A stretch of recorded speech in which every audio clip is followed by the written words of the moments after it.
Hello, Internet, and welcome back to Survivors Complex again. We are excited to be back after a 2-week hiatus. I know we're sort of seeing some Twitch issues on our end. We're seeing that it might not be loading for everyone. I'm giving it a second to see if we get any activity in the chat, if the mods see anything, so we can go with it. We're going to try. I don't think it's on our end, and I think it's on the Twitch servers, but we're just gonna have to power through. Do we have any activity, guys? You seeing anything? I just asked if anyone was there. Okay. If not, I mean, this is going to be recorded, and if you're watching on YouTube, thank you for watching, and we will just, I guess, move forward with this, and hopefully it resolves itself. But for now, we'll just keep going. But thank you for everyone for tuning in, whether on YouTube or Twitch. I don't think I have any announcements that anything coming up this week per se. I don't know if Spanna, if you know of anything. Is Valandor on Monday, or was that last Monday? I've been out of town for a week, or 2 weeks, so I'm very out of it. But yeah, so Valandor should be tomorrow, and so tune in for that. Monday. Oh God, it's Saturday, isn't it? Oh man, I had a long flight yesterday. Otherwise, just so you guys know, Rachel will still, our lovely barbarian, will still not be here today. She's still getting kind of adjusted to her recent move. So all our thoughts are with you, and hopefully we can get you back here as soon as possible. Also in news, Dylan, our gunsmith here, has recently had some surgery and is going to have a little bit of difficulty talking. Hopefully we should be okay, and he should be able to stick with us for the game. But if at any point it starts to get difficult, we've told him he's going to just send some messages in the chat, and we're just going to sort of interpret and read that for you guys. So just bear with us on that, and thank you for your patience there. Otherwise, I don't really have any announcements. I just want to get into the game. I assume all of you guys do too. So we will just jump on back in. So last time on Survivors Complex, the group had recently sort of found their way back to 1,000 Steps, had continued their investigation, trying to decipher what exactly was happening within the continent of Graldar, what the Tabaxi might be up to, and trying to solve some mysteries that they had picked up along the way. You all had recovered the singing stones from the archives within the central ziggurat of the city of 10,000 Steps, and had interpreted them and deciphered this elven language to discover that there's some sort of alliance or some sort of connection between the Tabaxi and the Fae, and these people, these elven people that were existing within the Twilight Realm and the Feywild. You were able to interpret those, get enough information to hopefully confront the council. However, at that time, it seemed that Star received a mysterious message through some means, this coin that he had picked up somewhere along the way that he did not remember at the time, and decided that it would be, or that this person was saying that they would be able to help in some way, that they had some sort of information on what the Tabaxi were up to within 1,000 Steps. You journeyed outside the city, following the instructions of this person, and found your way to a darkened cave where you met an elven woman who seemed to have some sort of knowledge, was cryptic, a little bit distant. The whole thing felt a little bit off, and you didn't realize until too late, as the cavern crashed down around you, separating Lucius and Barb from the rest of the group, that this person was in fact the mother that you had heard about from the Oni and the ogres that you had fought previously. This person revealing themselves as Mother Madron, a disformed Annis hag, who, with the help of a hill giant, began to thrash the party. Many of you being gravely injured in the process. You, however, defeated Mother Madron and her son, only to find that in the carnage, many of you had sustained some serious injuries. Lil had been disfigured slightly from the a blow that she took to the face, and Star had lost one of his hands. You were able to keep them alive and return to 10,000 steps. And from there, you took a few days to recuperate, at the end of which Sadel, through some tinkering on the side, had been able to craft a replacement hand for Star, this robotic sort of gauntlet, affixed with magic and technology to Star's arm, and restoring you to your previous form with a new mechanical, magical hand. At that point, you saw or heard from outside the ziggurat where you were staying the sounds of something approaching as you saw the Yvrandalian delegation finally arriving at the city. The children that you had saved from Mother Madron's care, the ones that you had actually been sent to collect months and months previously, seemed excited at the prospect of returning home and began to rush down the stairs of the ziggurat along with the rest of you to catch up with this delegation. As that is where we pick up today, as many of you are quickly rushing down the steps of this massive structure, down to where you see about a dozen or so horses gathered, the flags of Yvrandal being carried behind them, and you can see the gleaming armor of Commandant Fulcher as he sort of rides to this front, this powerful figure and this stature that sort of stands out among the rest.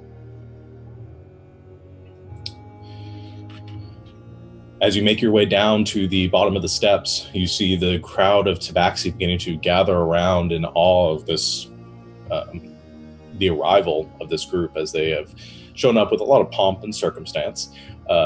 The commandant dismounts his horse with a heavy thud with the metal of his armor hitting the ground. You can see as you approach that his pristine golden armor has a bit of dinge to it. Looks as though it's been kind of scratched and maybe sort of dinged in areas, as though they might have encountered some trouble in the forests. The soldiers that are with him look haggard and weary from their travels. You can see in a drawn carriage the sort of huddled form of Bishop Elclair, kind of half dozed off as he rides in the back of it, as the carriage comes to a stop, all of them looking a bit beleaguered at this point. The Commandant turns to all of you, questioning at first, then recognizing. He waves his arm and speaks out. "Oh there! It's a pleasure to see you all here. What news?" Well, we're glad to see you've made it. We aren't the first delegation that made it, but I received your message. I'm aware of this. Oh yeah. Whoops. Well, it's good to see you. You look a little banged up. What's up? He looks down at his armor and sort of kind of rubs at some of the scratches, and he says, "We have encountered some troubles along the way, as I'm sure all of you have as well. Large ape creature attacked us on our second week through the jungle. It was quite a harrowing fight, but we were able to thwart its onslaught." So. We've been in this jungle for months, never seen one of these creatures, and they're in it for 2 weeks, and I've seen many of them. I'm fine. I'm We fine. told you they were real. I still do not believe it. Even though he says it and you say it, I don't believe it. So, it's not worth going out and searching for them. These creatures are fearsome. I wouldn't recommend trying to seek one out. We lost a few men along the way, but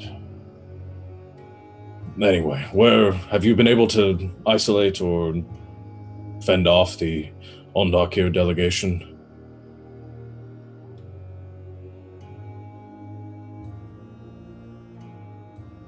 Well, we've just tried to keep it friendly.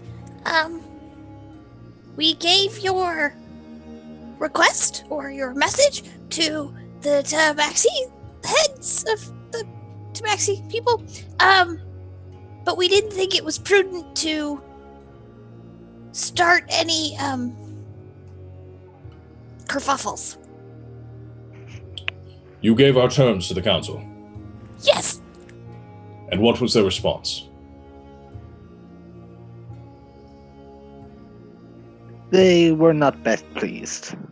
Ondolke had given them from their standpoint, a much better offer. You can see his demeanor change, and he seems irritated by this news. He looks back to his men who have dismounted their horses and looks back towards all of you. We will speak to the council at once. Let us go. He begins to walk forward as you stop. Wait a minute. I feel like maybe there's also some other stuff we need to talk about before you go in privately. All right. There's some stuff happening, and I think you need to be prepared. He stops and turns towards you, Den. Speak. We're like out in the middle of the street. There are like dozens of tabaxi gathered around. Yeah, when I said private, I sort of meant it. He looks towards the tabaxi, some of them sort of recoiling away at his, like, piercing stare right now in irritation and just wrath. He looks back towards you and says, "Fine. Lead the way."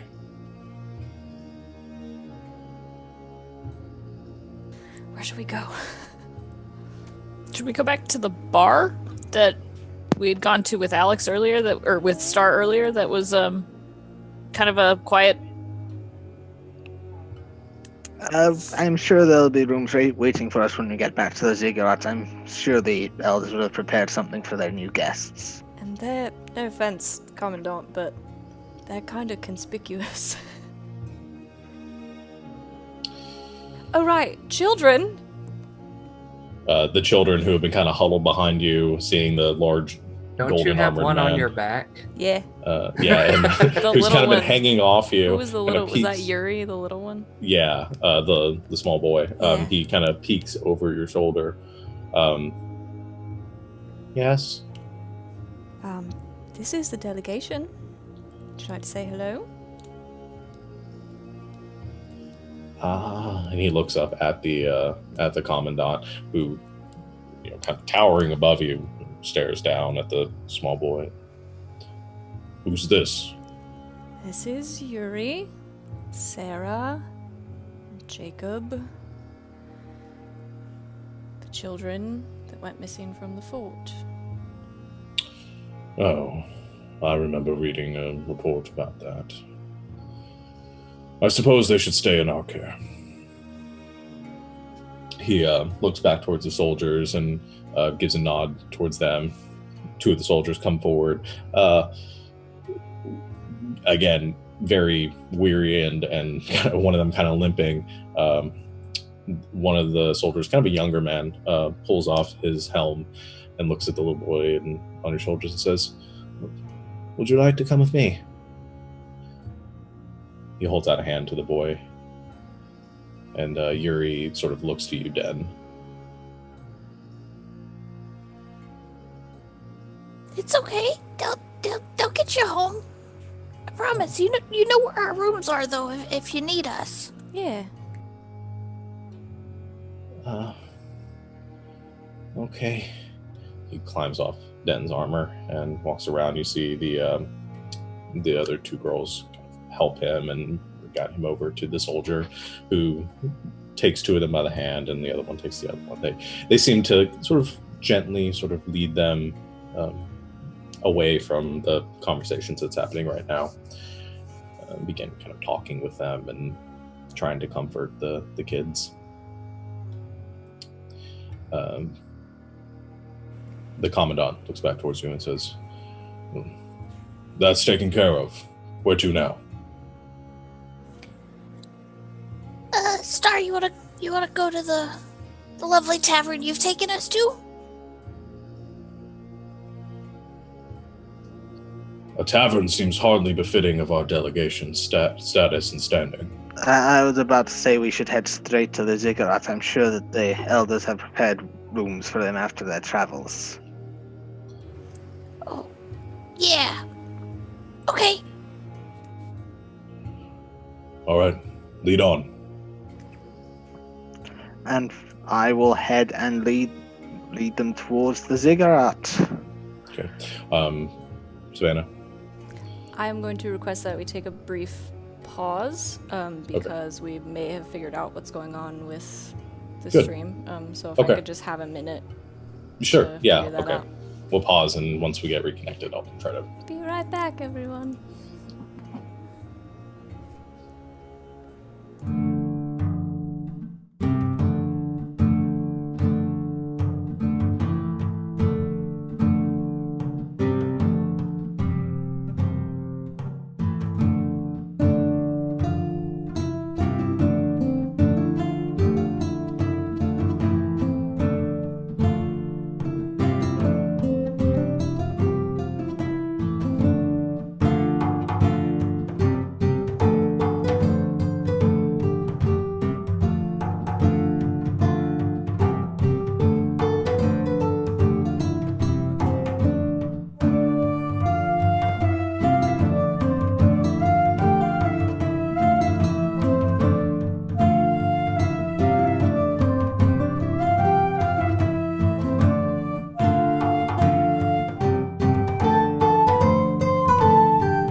Welcome back. Okay, so I think we got it fixed.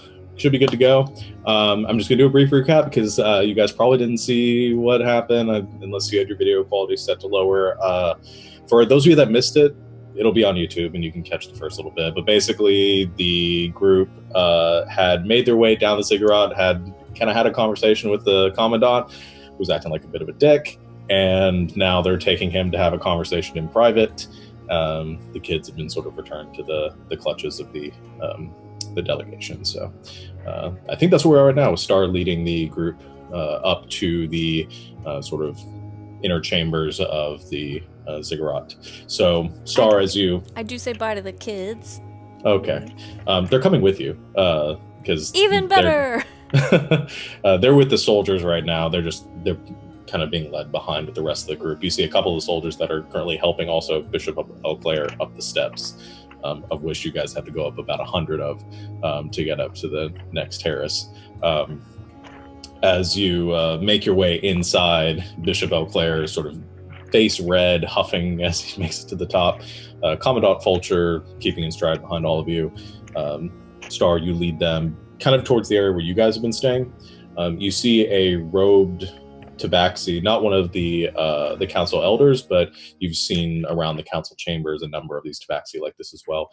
Sees you entering and kind of rushes up and says, "Oh, is this the delegation?"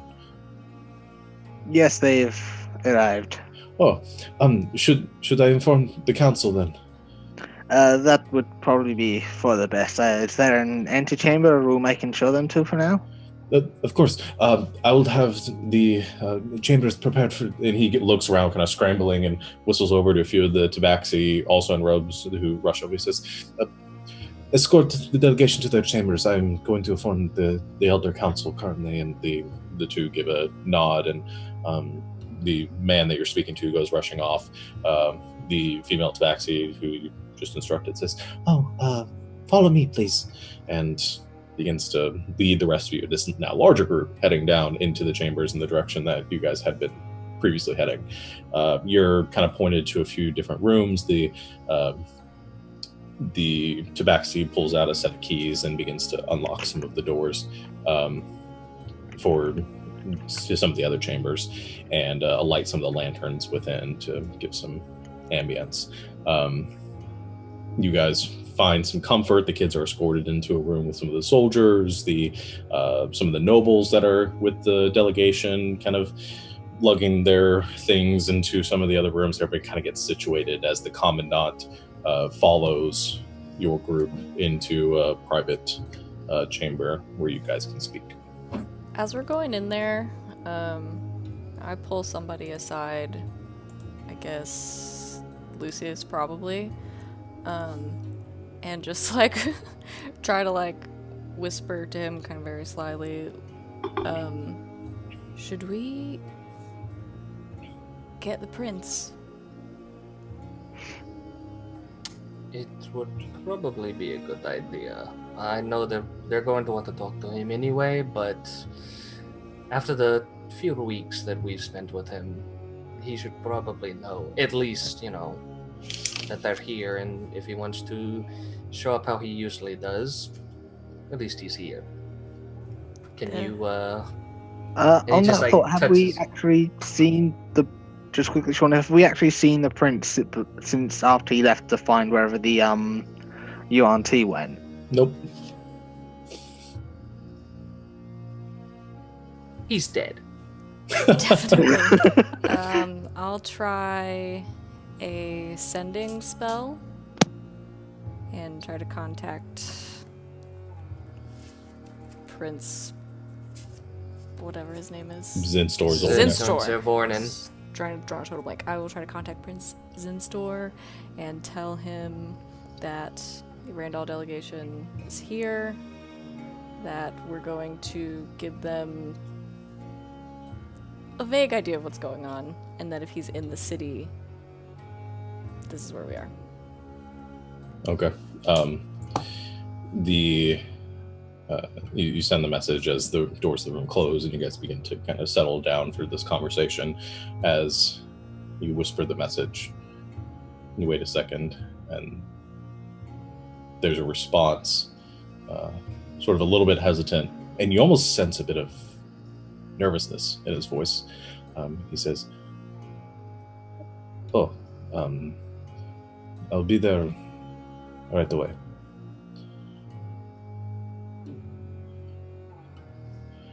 So the commandant actually sits down on one of the chairs with a heavy kind of crash of metal, and you hear the chair kind of straining underneath him, leans back with an audible sigh of exhaustion, and he says, "All right. So, what is this that you couldn't speak to me openly about?" Well, we do have one other person that's going to be joining us any moment now. Hopefully. Who's going to be? And as he says this, there's kind of an explosion of arcane energy. He immediately leaps up from his chair, and you see in his white robes kind of appear in the middle of this room Prince Zinstor Zolvernik, who kind of peers around a bit, and immediately, after scanning around all of you, locks eyes with the commandant, who, standing up from his chair, immediately draws his sword, looking over towards the prince, gives out a yell and begins to rush towards him with his sword drawn. Does anybody? I go in between them immediately. I jump in between them. Okay, you guys kind of, as a wall crash between them. He runs straight into you, Den, kind of being the largest figure there, kind of crashes into you and recoils with the sword still drawn, growling kind of deep in his gut, and says, "What's going on?" Something that is much bigger than whatever issues you've got with the prince. Why is this demon-blooded scum here? First of all, uncalled for. Alright. You can see the prince kind of backing up a bit with a look of fright on his face, the color kind of washed away from him. You can see a bit of kind of fire on the edges of his fingers as a spell he was about to prepare, he lets go of it, seeing what's happening. And as he backs away, the commandant still kind of aggressively trying to push past you, but you holding him off. Fight me, bro. He steps back as well. He says, "What's happening?" Something is going on in this city, and it's bigger than your issues, and slight racism, to be honest. I sincerely doubt that. Well, if you'd sit down for a minute and let us talk like people, you'll see. He looks past you towards the tiefling in the corner of the room, and gives him a questioning look. And he yells out across the room, "Your name, what is it?" To which the prince, sort of again looking around frantically, says, "Zinstor Zolvernik, Prince, if you would." At which point the commandant looks down towards all of you with, again, this look of bewilderment and again, this sort of wrathful demeanor that he's had this entire time. He says, "A prince. You've allied yourself with a prince of Ondok here." Commandant! Without saying a word, Lucius just looks at him, looks at the prince, looks at him again, and just goes, "Really? Not that we are friendly by all means, but you knew me coming in here would... I don't understand the hostility. You came here to figure out what is going on. We are trying to tell you what's going on. Me, you know who I am. You know what I've been through. If I did not trust him, at least in a small, tiny amount, I would have tried to kill him the first time I saw him. So, I just need everyone in this room, especially you, Commandant, to calm down before something bad happens and let us explain what is going on. If you can't do that, then we don't need you here. We can figure it out our damn selves. Commandant, we have done everything you have asked us to in good measure, with honesty, and we're asking you to just trust us. You wouldn't have entrusted us with bringing your decree to this city if you didn't have some trust in us, and we're asking you, I think we deserve it, to give us a little bit more. If anything, 5 minutes would do. Lucius, I'd like you to make a persuasion check. I'll give you advantage because you're being assisted by Lil.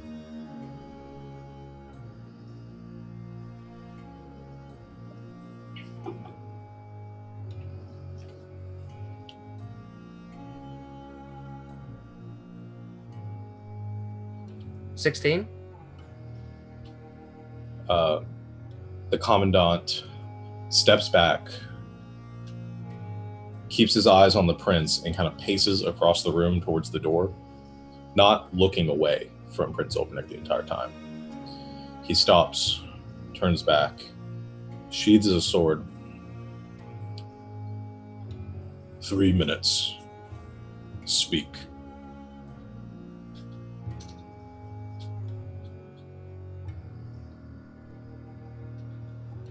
And he just continues to glare at the prince across the room. So, to cut a long story short, there's a plot involved with the elders, a pact with some sort of maybe otherworldly creatures, we're not too sure yet, children getting kidnapped, and a lot of other things. The council knows about it. They're in on it. They've been on it for decades. We have proof that something terrible is happening in this city. And Prince Zinstor is the one that helped us get it. How far away is the prince from the Commandant? Like 10 feet or so? They're pretty much at opposite corners of the room. It's probably about 30 feet. Okay. He walks back over to him and kind of, leans in. And he's just like, is it okay if I tell him that you're perfectly fine with leaving after all of this is done? It may help him, calm down even more. That show of good faith and everything. The prince keeps his eyes on the Commandant, kind of continuing that eye contact. Leans over towards you. If you think it will help. This man seems like he's intent on killing me. Yeah, I've noticed that. I mean, I was intent on killing you as well, but look where that went. Well, you should probably say something before he does. Yeah, I'll do my best. And he kind of, again, leans up and goes, he helped us. He's been helping us for 2 weeks. After all of this, the only thing that he told us, that he brought this to our attention, we have researched it for 2 weeks, maybe more, figured out what is going on, and he is perfectly fine with leaving, not wanting Graudar for anything of his father's, anything of his. If that is what it takes, they're perfectly okay with it. They told us that, and after speaking to him, again, my sworn enemy for most of my life, I do tend to believe him, at least on this thing. He's still him, but it's one thing of his that I don't not trust. I do trust what he is saying. And like I said, even if you don't trust him, you can trust us. Yeah, I mean, it doesn't really matter because we've got proof of what's going on here. And it's bad. And it's way bigger than whatever you're concerned about. And we're gonna fix it. We wanted you to know what you were getting into making an alliance with this city. The captain, or the commandant, looks around the room, kind of looking for the first time, looking away from the prince and looking over all of you, one by one.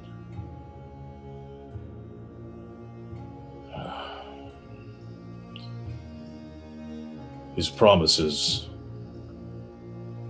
are like sand. They mean nothing. They carry no weight. The fact that you have been duped into believing his words show me that I was greatly misguided by sending you on this mission. No offense, what Commandant. What proof do you have of the claims that you make? Alright. No offense, Commandant, but I'm pretty sure lots of people could say the same thing about you. Do you forsake your alliance with Yvrandal and the northern nations on the word of this prince? No, we come to you knowing, or thinking anyway, that you're supposed to be good people that are working for the betterment of this world. And if you can't sit down and listen to somebody for 2 minutes just because they've got horns and look a little different from you, then piss off. We'll figure it out ourselves. I've been fighting against him all of my life. You really think that a week with him would blind me to everything that I've seen? I've been on the front lines. I've seen what my people have done to your people. And you think that I would go with him if I didn't believe anything he was saying? We came to you in good faith to tell you up front what was going on, and we have proof. But if you don't want to hear it, that's your business, not mine.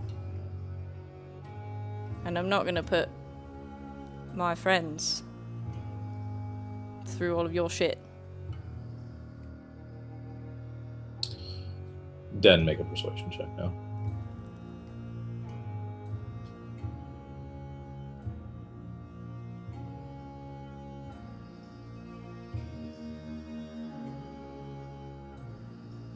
Six.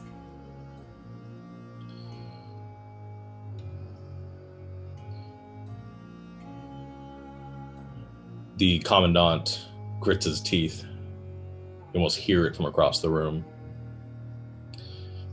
He, fuming, his face turning shades of red,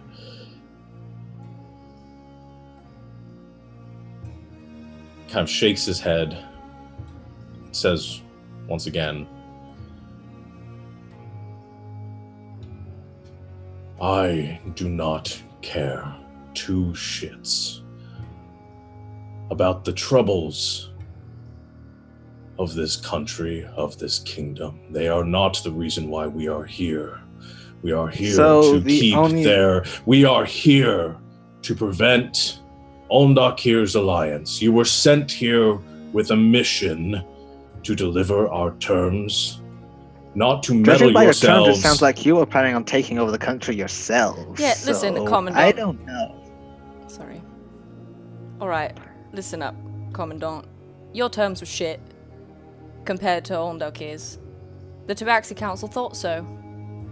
What we're doing is helping people with the understanding that at the end we'll fix all this and you'll get your alliance and you'll come out on top and Ondakir will leave and everybody will be happy. But if your pride and your shiny armor and your sword and all of that is worth more to you than what we're sitting here trying to say right now, then you can leave and we'll talk to the bishop and your captains and the rest of the reasonable people here. We have proof that bad things are happening here. If you want to ally yourself with people that are doing bad shit, that's fine. It's no skin off my nose. But we're gonna do something about it. And in the process, we're gonna get you your alliance. And we're gonna help people. One way or the other, you win. It just so happens that you win not by the bloodshed that you seem to want, which, if is true, And he looks over to the prince. No offense for this next comment, but you're no better than him.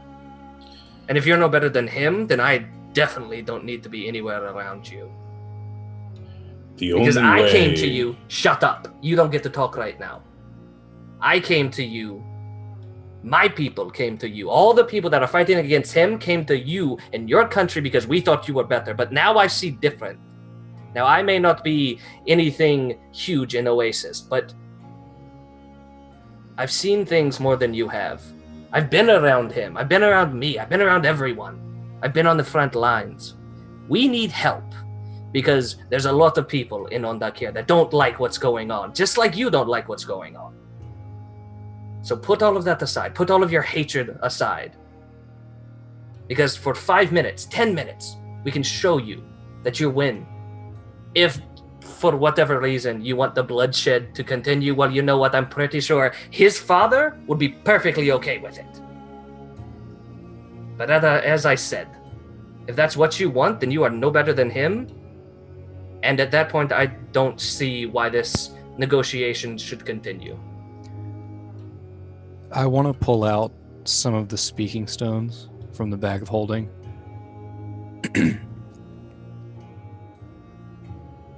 It's your decision. If you want to hear the proof, put all this aside, but if not, we'll go on our way.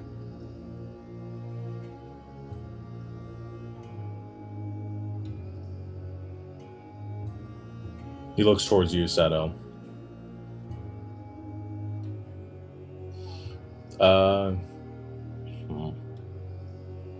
I'll have Lucius. I was going to give you disadvantage on this, but with the, I'll say a normal, just a regular charisma check, or not charisma, persuasion check from Lucius. So just a charisma check, basically. Yeah, basically.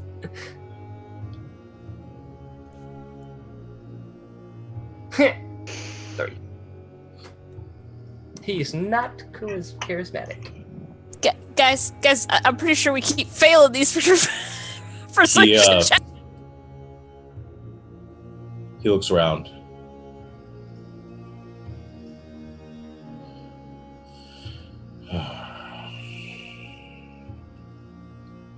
There are larger things at play here than any of you understand. The fate of this world is in the balance, and it is not safe, it is not protected until Ondakir is crushed into the sand and stone upon which they have built their bloody armies. So, as of now, he reaches behind him, pulls out a pouch from the side. You can hear the jingling of coins, throws it down on the ground. You see a couple dozen gold pieces scatter across the floor. We're done. You're lucky lost. I don't brand you all as traitors at this point. But I'm hoping never from your country in the first place, but you know. That you understand the ramifications of your actions in due time. And as far as you, and he looks across the room towards the prince, you're lucky you have them here to protect you. I would have separated your head from your shoulders at a moment's notice. Sorry, just, I think you mean you're lucky we're here to protect you. And I put the stones back in the bag. Commandant. No, that without the information we were going to give you, you're dooming your people on this land to losing children and possibly more. So you say that you don't care about what we have to say, but this decision is yours alone, and your people will know about it. Is the bishop in here? The bishop is not. But Lil, go ahead and make a persuasion check with disadvantage. Oh, yay. Here we go. Okay, come on. Come on, computer. Respond to what I have. Here we go. That would be a 19. He looks towards you, Lil.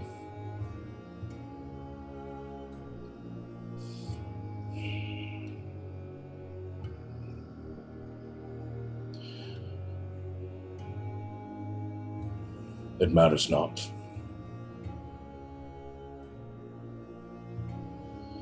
He looks back towards Sadell, reaches out a hand and says, "Your proof. We will review it on our own." You gave up that right when you refused to talk to us. You're done. Get out. You'll find it later. As I said, you don't get to talk right now. Get out.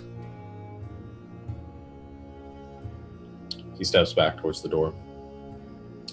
That was the last olive branch I was willing to extend. We're done. And he leaves the room. Slams the door. That went well. Can I step out and see if I can find Bishop Eclair? Eclair, not Eclair. Eclair. I have it written pastry. down. Bishop Pastry? Or a city in Wisconsin. He is the sweetest Bishop pastry. Eclair, excuse me. You wait a second as you hear the commandant charging down the hall. You hear a few of the soldiers kind of calling out to him and a few very loud barks in their direction from the commandant as he just bulldozes down the hall. As you leave the room, you walk across the hall and knock on the door where the bishop was staying. You hear some rustling from within, and one of the soldiers opens the door, looks out, says, "Can I help you?" I'm looking for the bishop. "Oh, he's resting, but I'm sure he'll speak with you. Come in." Does she go alone? I just walked off. Like she just walked? Oh no, Yeah. Lucius walked with her. No, there's no way. No. Okay. I'm staying with the prince, just so you know. Okay, in the room. Lucius and Den, you guys make your way across the hall, and you see the bishop sort of laying out on one of the sort of, I'm trying to think of the word, but the couch, essentially, because I can't think of the word. Chaise lounge. Like a lounge or something. chaise Yeah, it's lounge. kind of what I was looking for. Is he eating eclairs? No, he's not. But he's laying there, and he has what looks to be like a piece, like a towel or cloth that's been soaked and kind of resting on his head, clearly kind of exhausted from the heat. He sits up a bit, groaning as he does, and pulls it off his head and says, "Oh, yes, how can I help assist any of you? I heard shouting. Is everything all right?" Well, the commandant is not pleased with us currently. It didn't sound to be such. He is a temperamental man. Yeah, that's an understatement. Bishop, I'm sorry to bother you. I know you're resting. I wonder, you're a smart man, right? Know a lot of things. I wouldn't say so. I've experienced a lot in this life, and that gives me some amount of perspective. An intelligent man I am not. I have the wisdom to know such. I wonder, do you speak Elven? It is one of the languages that I am moderately proficient in. We found some bad things in this place, and you're a man of the faith, and the commandant won't listen to us. But we need you all to know what's going on before deals are made and things are happening. We have proof that bad things are happening, and I wonder if you're not too tired, if you might take some time to listen to it with us. All right. I can do this. We'll come to you. I'll be right back. Okay. I go back. Come on, Lucius. So are you bringing the crystals back to him? I'll go back, I guess, in the room where everyone else is and just tell them that the bishop will speak with us. He's much, and I just kind of look at Prince and Store, he's much nicer than that guy. He's a lot calmer. Yeah, he's old and stuff. He never called me furball on the ship here. Yeah, he's never said anything racist to any of us who aren't from Yvrandal, so that's a plus. The prince gives kind of a half smile and says, it is good to hear that there are some who are reasonable here, but I hoped that it'll be enough. That man, I assume that he was an official of the Stalwart Keepers by his, obvious demeanor towards me. He holds the authority, I would assume, so... Well, for now. Perhaps I should stay here. The last thing I need to do is rile up any of the soldiers or anyone else with my presence. By the way, did you manage to find your companion while you were away? Unfortunately not.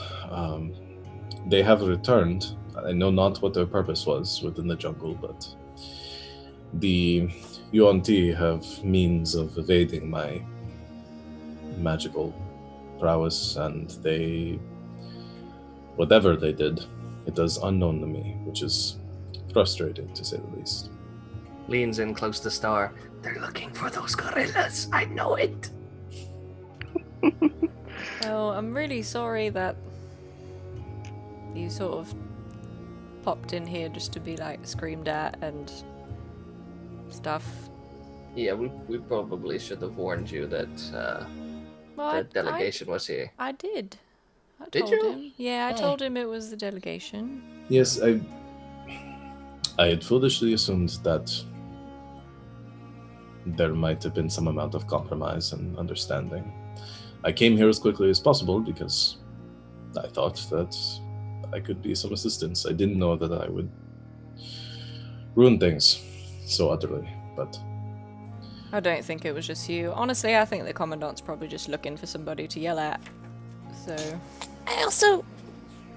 he just doesn't seem as open as when he was at the fort. He seems much more closed off, unwilling to, I don't know, maybe it's a front, but he just, something seems off. Well, it's maybe that's just me. You know, I look at the prince again. It's his problem, not yours, so... Well, who knows what the chain of command might have planned for this place.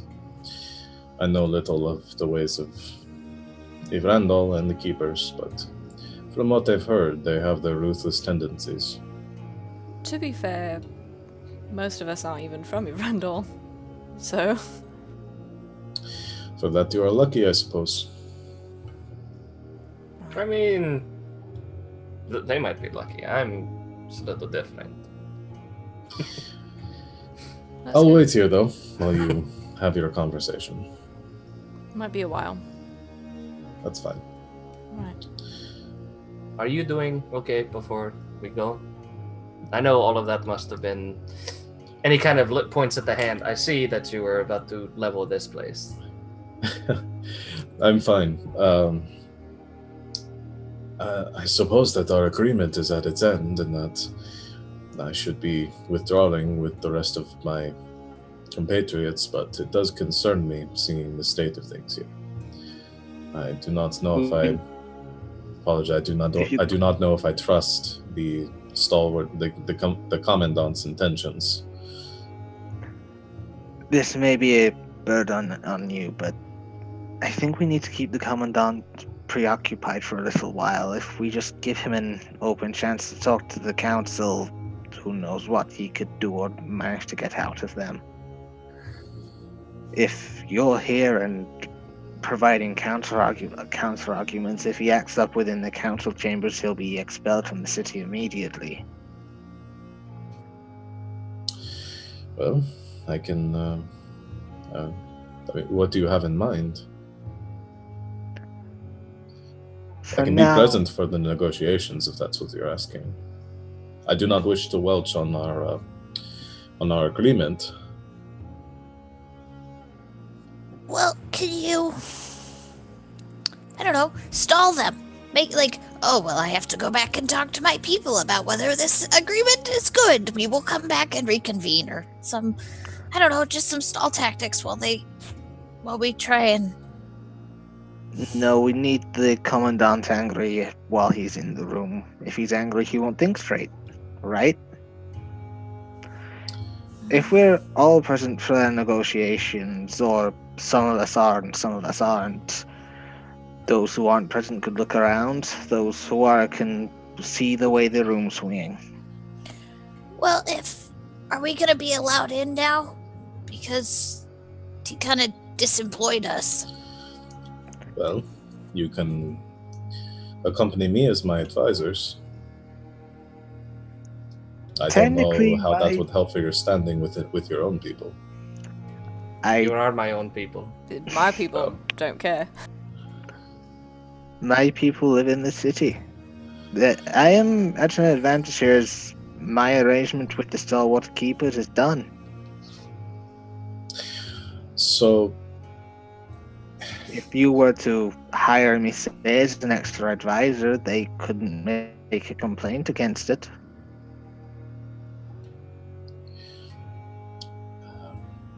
I'll see what I can do. I'll speak with the council, arrange our negotiations and our talks, and do what I can to stall those tactics and those discussions until you're ready.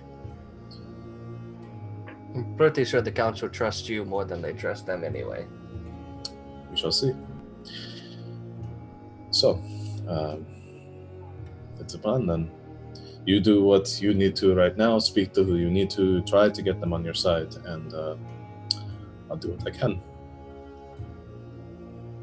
Alright. I pick up the money off the floor. Okay. There's about 500 gold pieces. It's the rest of your payment for the... Excellent. Should we we'll just put it in the bag and split it up later? Yeah. I think that's better. It's cursed. It's gonna kill us. It explodes. I just didn't like. I wanted it because we earned that money like 2 or 3 times over, but I didn't want to pick it up while he was in the room. And didn't you guys spend the rest of the money on the new hand? No, we spent some. Oh well, we spent gems on that. Yeah, which was your original payment. Yeah. Yeah. Well, So we needed it. So the came in rather handy. The prince heads out to puns. The prince heads out towards the council chambers to begin stalling there. The rest of you head across the hall to the bishop to share with him the information that you have. Okay, you make your way into the room. The bishop, kind of sitting up now, has a little more of his presentation and looks up as you enter and says, "Oh, come in. How can I help? What do you have for me to help you or assist you with?" I pull out some of the stones. Okay. In the effort of full disclosure, according to the Commandant, our business is done, or our arrangement is done, but you're a reasonable man, Bishop, and we think you need to be working with all the information that exists. So, it's a goodwill effort, just so you know. Well, if his problems are with you, then we mustn't tell the Commandant, must we? I knew I liked you. We'll speak, and you give me the information that you have, and I'll see what I can do with the authority that I have vested from the church here. There's limited I can do or say to sway the Commandant's mind. I'm here more as a symbol than anything. The Keepers hold the power, and they hold the voice of the faith here. But they trust you. And the people trust you, which is a lot. All right. Well, he was here. I'm an old man. I don't have much time. Just quickly, could I quickly do a perception check, see if we're being listened to or anything? Sure. Or, see what the guards are doing outside the room? I mean, there are some guards in the room still. Oh, well, yeah. That is a 15. Okay. There are two guards near the door. They're just standing post. They don't seem to be kind of too focused on what you're doing right now. They're just there because they've been told to be there. Yeah. Do you give him the crystals? Yep. Okay. So you guys are going to be spending the next few hours as he's going through the crystals and listening to them one by one. We'll just tell him, if he gets tired or if he decides he doesn't want to listen to them all, that we've already listened to them. We do have notes and everything on what they say, so It helps too. I mean, he can look over the notes and kind of get a general gist of what the crystals are saying to save some time. So with that, and probably only an hour to kind of get the idea of what's happening, and actually listens to little bits of a couple and then takes the last one, the one that has that sort of different message from the others, listens to that one all the way through. Reads the notes, kind of pulling up his spectacles and very closely peering at the parchment. He puts it away, and as it finishes, and the rest of you kind of stretching from just having to sit there for a long time, and he looks up and he says, "This is curious, very curious. I don't have much knowledge on these things, these arcane histories. This seems as something that could pose a danger to the inhabitants here. I can tell you, though, I don't think it'll dissuade the Commandant from his line of thought." Well, I mean, if the Commandant doesn't have ethical problems with, kids being kidnapped and people doing things against their will and things like that, that's not really something that I'm prepared to deal with, but... I understand. He was a harsh man, I can tell you that. Spending the last few weeks trekking through the jungle and across the oceans have solidified that for me, but his orders here come from high up, the Marshal General of the Stalwart Keepers. It was he that sent Commandant Fulcher on this mission, and Fulcher is an ambitious man. He doesn't seek to see the job he was given go unfulfilled. And if that means ignoring the plights and the inner struggles of this country, then so be it in his eyes. The thing is, Bishop, though, I mean, we've talked to, the prince from Ondakir and, spent time with him, and he's helped us do all this stuff, and we told the Commandant this, but the agreement was that if we fix this problem, they'll leave. Fulcher gets what he wants, and... He won't believe it. I can tell you that. Only with Yvrandalian forces stationed among the city, here to maintain the peace, that is the only way he will believe that Ondakir does not have its sway here, and that they are not marshalling their forces within the city walls to launch an invasion against Yvrandal itself. And I can tell you... So to stop an occupation, he is going to occupy it anyway. It seems to me that the Commandant is His orders are not what he's saying they are. Or at least not fully. I can't speak on that. I have no knowledge of... I know that there was a meeting among the marshals and the marshal general within the past year, and that their tactics have changed since then, but as aggressive and as ambitious as you believe Commandant Fulcher and I believe him to be, Marshal General Alonson is by far the most ruthless when it comes to this war. His word is law. Sounds oddly familiar. Well, They just don't see it. Bishop, thank you for talking to us. If it helps from the advice of an old man, you've done a good job here. One thing I've learned in my years is that the people with the most similarities typically hate each other the most.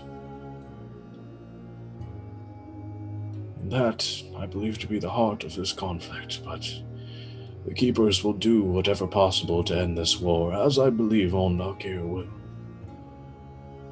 It won't stop, with either of them still having the capability to fight. You all seem like good people. You should get yourself away from this. You've done your good job here. You've returned the children to safe hands, and I'll make sure they return to their parents. Bishop, not that you won't, but please do what you can to keep your people safe.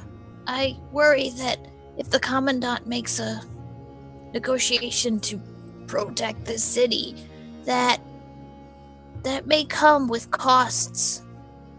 That not only the children of the Tabaxi being taken, but it may extend to the children of Yvrandal. And I don't think any of us, and you included, want that. And fighting an enemy like the prince and his father, as you said, makes them more ruthless. As time goes by and as the war goes by, both sides will do what is necessary to win, no matter what. I hope you stay safe as well, old man. I will. I've made it this long.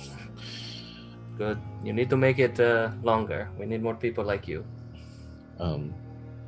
At that point, there's a knock at the door, and the door opens, and you see a man in beautiful sort of purple sort of regalia, a very noble-looking man wearing like satin doublet and breeches, comes in, hair perfectly coiffed. You saw this man before; it didn't look as good. It looks like he's tidied up in his room. And the Duke looks up and says, or the bishop looks up and says, "Oh, Duke Varleth. It's good to see you're looking so well." And the Duke walks in and says, "Yes, Bishop, I came here to tell you that the meeting is about to begin, and the Commandant has requested your presence." The bishop says, "Oh, all right. I suppose it's finally time.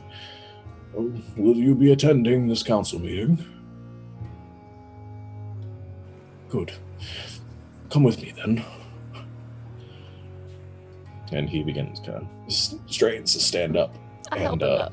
Okay, help him up. He picks up his staff and kind of pulls himself out of the room. So, you all follow behind? May the sword of the war goddess protect us all. All right. And Lils goes, Bishop, may the blessing of the Six keep you and us safe. He smiles and says, and so they will, the rest of you. Well, let's go. I'm beginning to grow weary. Hopefully this doesn't take too long. If I know the Commandant, he's a man of few words. This won't last much longer than it needs to.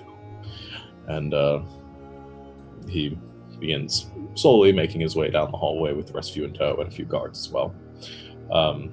As you make your way through the large stone doors of the council chamber, the tabaxi guards there pushing them open and closing them behind you, you immediately, as the doors open, hear the furious yelling and shouting of the commandant as the just crimson-faced stands at the the bottom of the well of the council chambers. The council kind of gathered there to remaining about 15 paces away from him, and Prince Zinstor Zolvernik standing with his arm crossed about 10 paces away as well, looking towards the council but keeping his eye sideways towards the commandant as well. As you all enter, he stops and looks back towards the bishop and all of you. You see him grit his teeth. He says, "And the source of the problem..."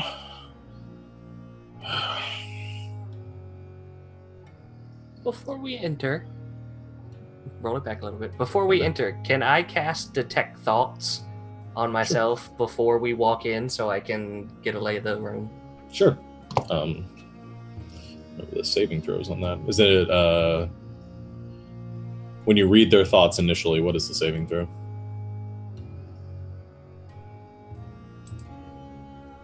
You're muted. Oh no. Okay, let's see. You initially learn the source. I think it's a contested intelligence check. Oh, okay.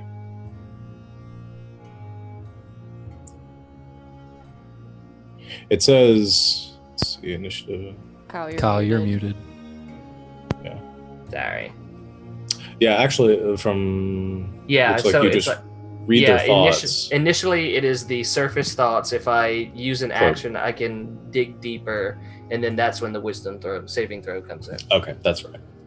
And I have to, continuously move around to people so they don't notice that I'm reading their thoughts. Okay. You make your way in, and the commandant looks back towards the council and says, "Will you accept these terms or not?" The council members kind of whisper amongst themselves, many of them who you recognize from your previous conversation here, or your previous meeting with them here. The leader of the council, who you know the name, Emerald, of the Swaying Tree clan, says, "We thank you for your presence here, Commandant Fulcher, but we have discussed your terms amongst ourselves, and they seem rather harsh. We do not wish to be as closely aligned. We wish to maintain our sense of freedom here, and while opening up trade agreements between both you and Ondak here sound favorable to us, we do not need the protection of Yvrandal or this alliance you speak of." And the commandant yells back at him and says, "Do you not understand the threat that Ondak here poses on all of you? If you open up your doors to them, the serpent will enter, and it will strangle the life from your city." At which point, you see standing behind Prince Zolvernik, Ambassador Threskish, the UNT ambassador, sort of smirks and says, "That was a rather clever turn of phrase for such a stupid man."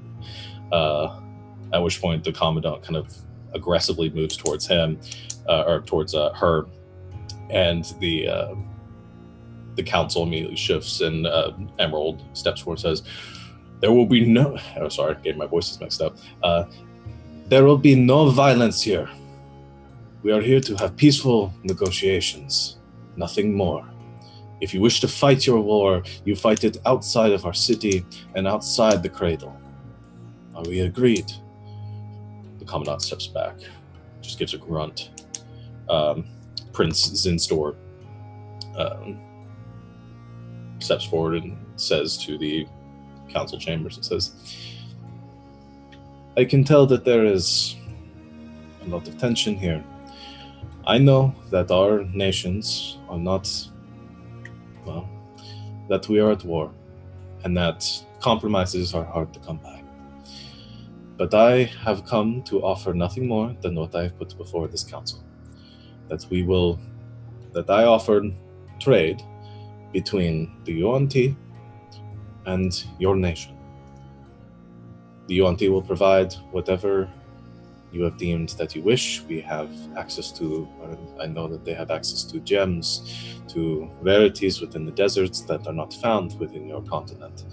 And in exchange, they simply ask for some of crops or food stocks to feed their population, something that is difficult to come by within the deserts that they call home. That is all we ask here. However, if it causes too much trouble, and that is too much of a burden, Ondakir is willing to withdraw.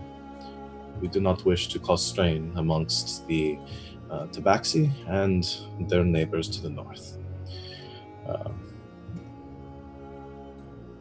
The council sort of whispers amongst themselves, and Emerald looks up towards all of you as you make your way down, gives a nod, and the rest of the council kind of acknowledges.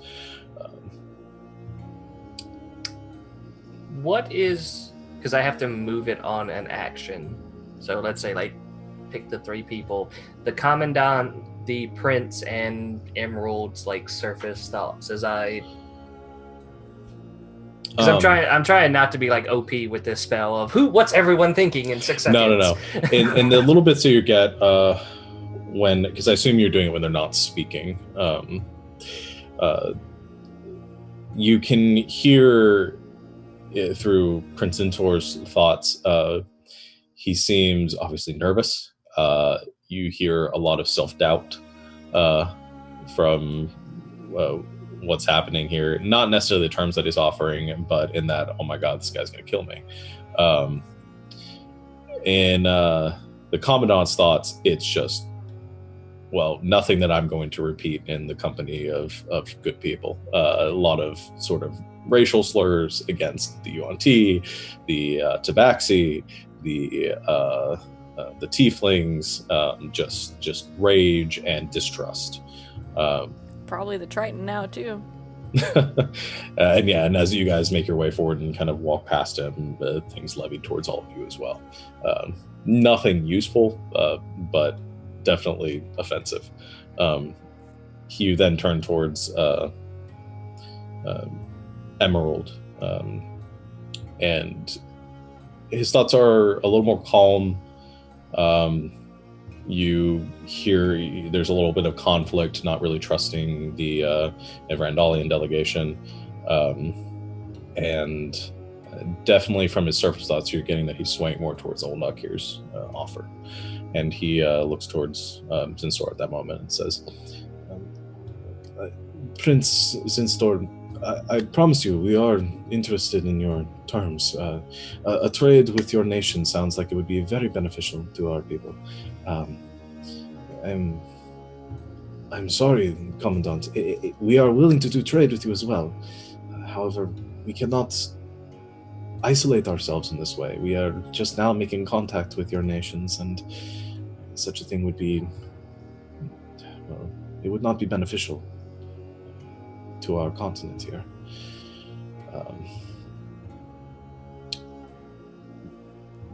The Commandant just kind of stands there fuming, and looks back towards the bishop and looks towards all of you and says, well, have you nothing to say?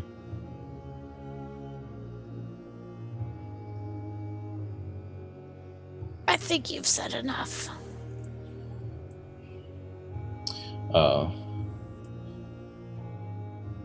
The bishop steps forward and says towards the council, he says, your reverences of the council, I apologize for the tensions here. I am Bishop Auclair of the Church of the Six. I am here as an advisor to the Commandant, and, well, I apologize for any discomfort or bother that we have given you. We wish to have an alliance and to begin trade with you as well. Know that the tensions that exist here are ongoing and difficult to explain. If you could, we will speak privately and decide whether we can alter our terms in any way. The commandant kind of looks towards the bishop and growls a bit, and he looks like he's about to say something, but as that happens, there is a bit of noise that echoes from outside the council chamber. And you hear some yelling of the tabaxi, and the doors slide open with the as you see rushing in 3 individuals. Each one of them has black fur with red markings around their, come on their shoulders and up the sides of their necks and over their heads. Each one is very well armed, and one of them looks like they're heavily bandaged as well. The tabaxi come rushing in. The council mutters amongst themselves. One of them goes stepping forward, calling out to the remaining, a similar looking tabaxi with the black markings, part of the council, and says, "What is the meaning of this? We are holding private council here." The tabaxi that come in say, "We apologize," and they go down to one knee, and one of them stands. "We have urgent news. They've breached the walls. They've taken the city." The council mutters amongst themselves, and the one steps forward and says, "What do you mean?" The tabaxi stands up and says, "The city of glass has fallen. Gorfrang and his blood tribe have made their way through the demon's breach. They have driven our forces back. We must muster our forces. There's not much time before they make their way here as well." The council kind of goes into a state of panic. Can I get anything from all of this happening? Like who these people are? Like, other than, oh my god, we have to do something about it now? I mean, from the surface thoughts, if you're reading the minds of the people that are speaking, I mean, you're getting like some sort of connection between the two. It's sort of obvious to look at. Okay. There's panic, there's worry. You hear a lot of thoughts about the gnolls and the fear of this seems to be a crucial point that they're talking about, the city of glass that they're referencing to, and this all in all from the surface thoughts you're getting, this is bad, this is really bad. I'm guessing the group is kind of around us, right? Like all of us are still together? Yeah, you guys are all still there. Okay, he leans into Star and goes, "The gnolls apparently have breached the city." That's what it sounded like. And Star, you know, the ruins of the City of the Glass are one of the sort of tabaxi strongholds that exist at the sort of cusp of the territory between the tabaxi and the gnolls. Demon's Breach is one of those sort of chokeholds that divides the lands. Are the elders still sort of just panicking and loudly talking, or does it look like people are aiming to do something? As of this point, it's only been a few seconds at this point, so they're still sort of panicking and loudly muttering. It's sort of rabble. I'm gonna step forward. I'm gonna be bold. I'm stepping forward so I am level with the prince and the commandant. Okay. And just I was saying, elders, if I may, I understand there's a lot of talk about the politics going on, but this needs to be dealt with first. The Emerald steps forward again, the leader of the council, and says, "You speak through, brother. This should be dealt with. I'm sorry to both of you, and looks to the Commandant and the Prince and says, we cannot continue these negotiations until this has been resolved. The Prince steps forward and says, I am willing to do whatever I can to help and assist in this matter.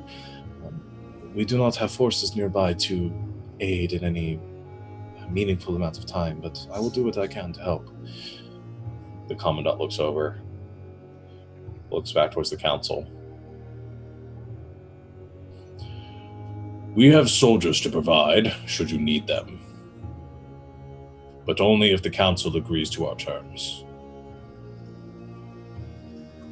I dig deeper. As soon as he says that, he focuses on him and tries to dig deeper. He's gonna know, but... Okay, yeah, he's gonna make a wisdom saving throw. What's your DC? Oh, it's like 14.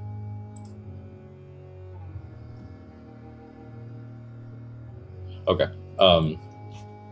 You get for the briefest moment, this thought of, this is my chance. I can prove myself here. And then he forces you out. And he immediately you all see the Commandant sort of, his head twitches, and he looks around the room and sees you looking at him, Lucius. He looks like he's about to strangle you, and then turns back towards the council and says, do you agree to these terms? I wouldn't. He's doing this for a reason. To probably raise his station. He cares nothing about you. Given by the terms and how he's been acting towards us and me in particular, not just here, but also on our voyage, I would agree with my friend back there. And in all honesty, I know this because I've just tried to read his mind, and from what I've got, that's why. Everyone in the room sort of looks towards Lucius, and I want to be honest. You see the Commandant his knuckles turning white as he's clenching his fist, not looking towards Lucius at this point, just staring at the council intently. Emerald looks back towards the others. They all have this sort of exasperated and just hopeless look on their faces. And Emerald turns back towards you, Lucius, and says, what can you do to help us then, if we do not accept aid from... Lil steps up and just goes, my warhammer is yours. I will defend this city. Does she still have the gaping, huge frack-off scar? Oh, it's pink and it's gross. Yeah, no, it's intimidating. It's fearsome. Yeah. Wherever she goes, I go. And helping to defend the city is one of my duties as one of our people.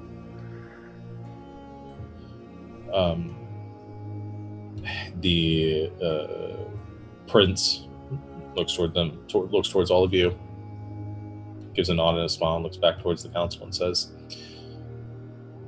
and I will stand by their side. I can vouch for them. They've done good work here. The Commandant looks towards all of you, gritting his teeth, looks back towards the council and says, you trust your fate in the hands of these few. I mean, we've been here for 2 weeks and we've already done more than you have in however many months you've been here. You can go. You guys were afraid of little frogs. The Commandant looks around, looks back towards the council. The Emerald surveys all of you, locks eyes with the Commandant, and says, you have our answer then.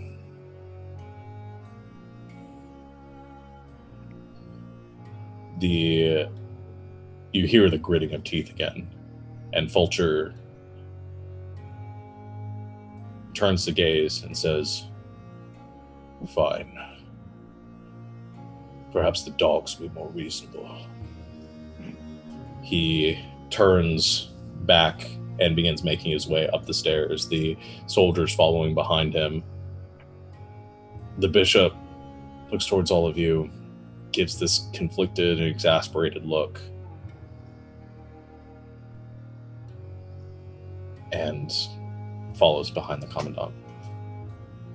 So who wants to bet the commandant gets eaten? I'm willing to put a wager on that. Can I help him? Go, gorillas, go! Don't hurt our bishop, but go, gorillas, go. Is it a bet if we're all betting on the same thing? Are the messengers that came in, are they still in the room? They are still in the room. In the chaos somewhere. Can I just look sort of towards them and say... Try to find them. Yeah. How long do we have? How much time? They look towards you as they're about to speak, and you see the other elder step forward, the one with the same markings and pattern, and he says, if you truly wish to help, then we should take the city before they make their way here. By the time the war tribe makes its way to the outskirts of 10,000 steps, it is too late at that point. Then allow us to take your direction. Tell us where you need us. He gives a slight bow and says, I am storm thundering towards the light, and I accept your alliance. We will leave come first dawn tomorrow.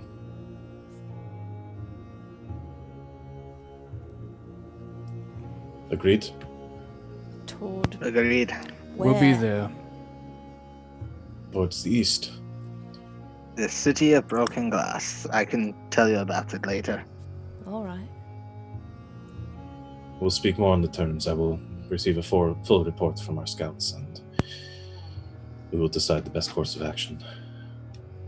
Sean. Yes. What are the Yuan-Ti doing right now? They're standing over with the prince. Okay. They did I don't know. Okay. Thank Yeah, I mean, you can see Threskish sort of standing there with a bemused look on her face, on the sort of copper-scaled human-like face of hers, and she has a bemused look as she watches the commandant leave the room. The cobalt blue serpent sort of entwined around her legs. She sort of absentmindedly sort of has her hand on its head. I whisper to Lucius. Can you read the snake's mind? Oh, I have to read the spell again just to see if it's one of those. It has to have an intelligence of 3, I think is what it said. Target knows. Well, I'm seeing if they block it, if it's one of those, it's done. But I think, it lasts for 1 minute. It's a concentration that lasts for 1. It's probably gone by now. It's getting really close to the end of it. So can I gather a small thought? No, if it succeeds, the spell ends. Spell ends. Okay, there you go. That's what I was thinking. So when that happened, the spell ended. Unfortunately not. Well, I mean, yes, I can, but I don't want to waste my energy right now. But No, that's fair. It is a good thought, though. Okay. All right. The storm kind of begins to gather the scouts as the council kind of gathers around. They begin to discuss, and looks toward again towards all of you. It says, "Rest. We will meet in the morning." How fast are we expected to move out? By tomorrow at dawn. Do you know how fast we'll be trying to travel? As quickly as we can. It'll be, as fast as we can move through the forests. How far away is the city? The city is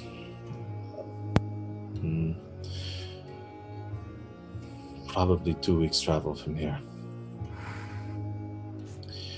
We can take, once we make it to the rivers, we can move faster through the mountains. The rivers, you say? It is the fastest one. form of travel from the caldera to Demon's Breach. I like it. Good plan. Good plan. Yeah, I like it. How long's it been since you've seen water? Since the giant alligators that almost ate Lil. Gotcha.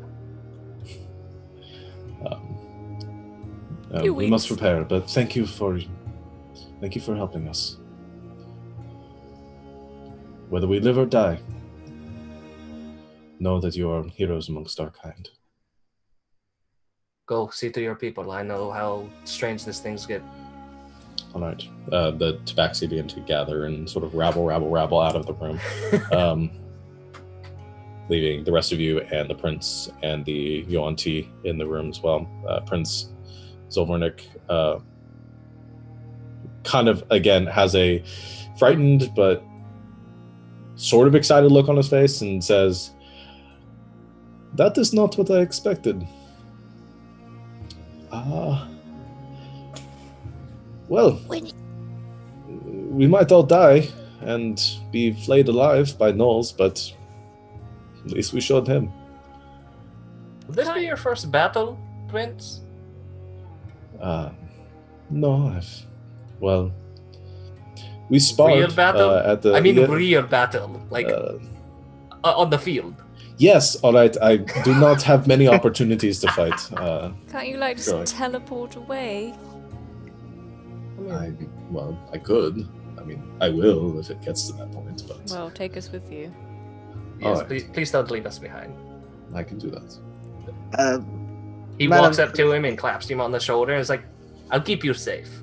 Never thought I would say that, but I'll keep you safe. Madam Trescus, will you be providing your aid as well? She kind of gives a grin. You see the snake-like fangs, and she says, "Why not? I've never tasted gnoll before. Should be exciting."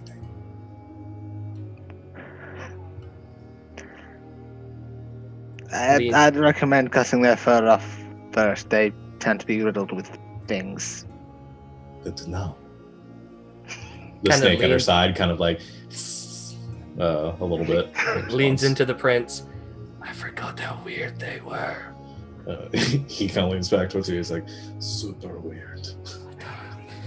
Alright, well, at least they're on our side. Yeah. Dude. Until you die and then they eat your body. I'm do dead. whatever you want. Super dead. The prince says, "We should probably prepare them.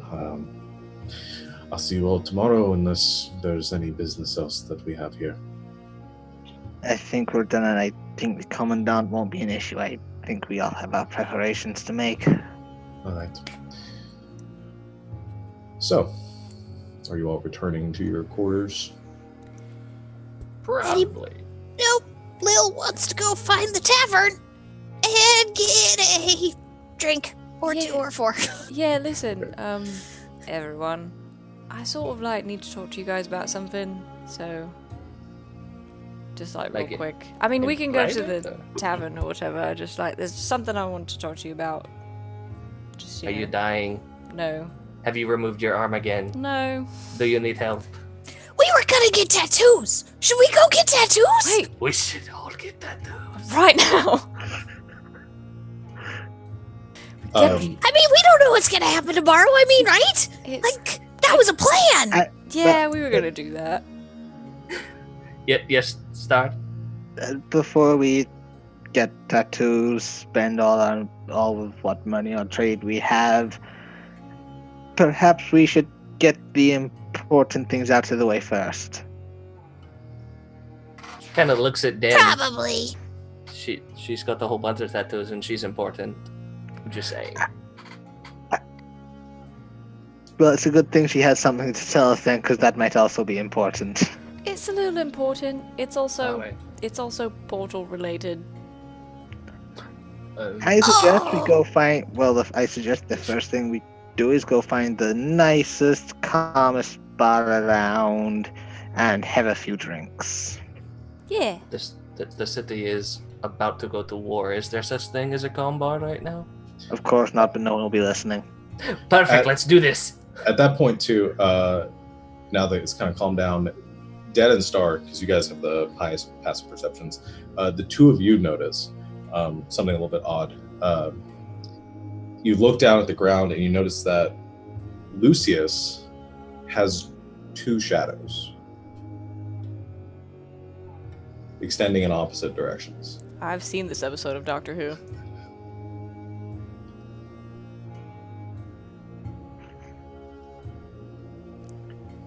Should we go? Or like, what are we sitting around here for?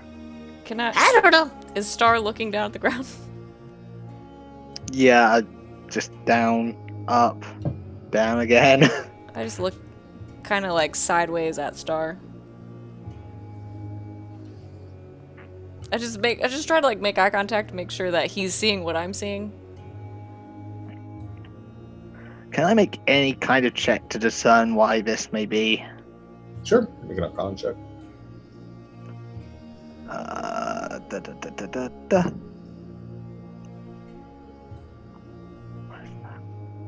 15.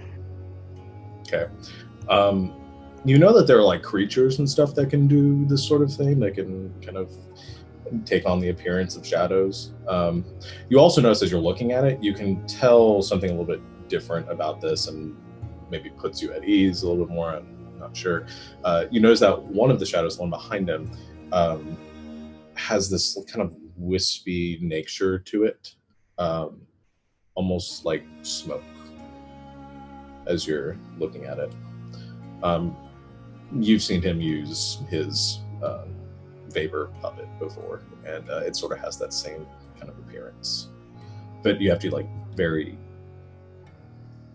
I guess you have to look at it the right way and stuff at a distance, and if you're not paying attention, it just looks like a normal shadow.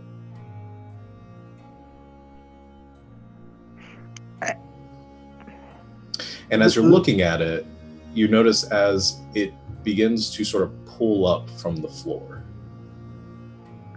And in an instant, this dark sort of mirror image to Lucius is standing directly behind him. Lucius, can you just turn around or look down quickly or something? Why? What does... Just do it. Turns around and sees the thing. You do. Oh! You see the shadow staring right behind you, staring at you.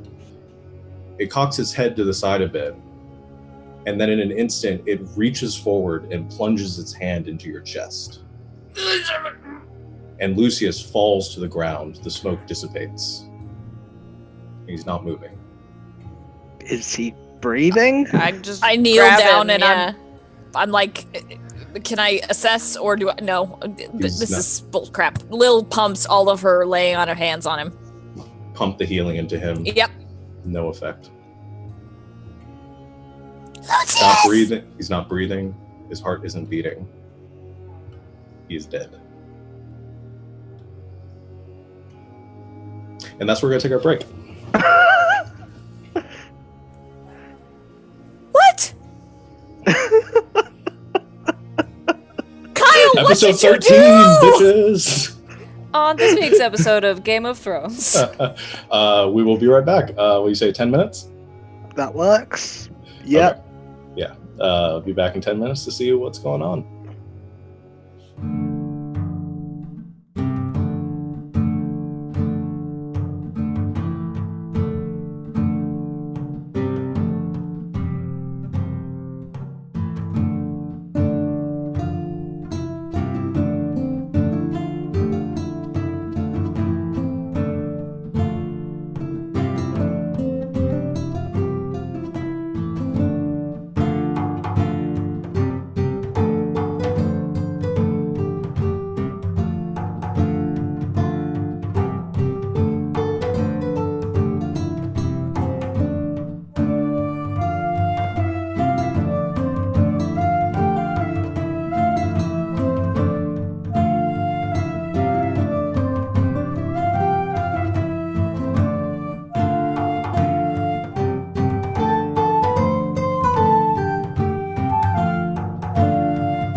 right. Welcome back, everyone. So we will now pick up where we left off. The group of you now stand in the council chambers of the Ruby Ziggurat, and Lucius's cold, dead body lying on the ground. I start yelling for the bishop. He's old. He can't have made it that far. Okay. You do recall the bishop was surrounded by soldiers and with the commandant at the time that he left. So you call out to him, and you hear your voice sort of echoing back towards you. After a few moments, it doesn't seem like he's returning. Dan, don't you have like a fancy spell that can bring us back or something? Not right now. And even if I could, we can't afford it. You hear a commotion outside the council chambers, and you hear a voice as the doors kind of open a bit. It's like, I'll do whatever the hell that I want, Vulture. as Bishop Elclair makes his way into the room and kind of surveys the scene and says, yes. Something happened. He looks down at the floor and sees Lucius and quickly tries to make his way down the steps. His cane clatters to the ground as he kneels beside Lucius's body and sort of feels at his throat. Says, he's dead. What happened? A shadow was attached to him. It came out of the floor, put its hand in his chest, and he fell.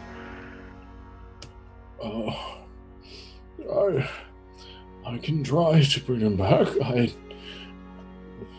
We'll see.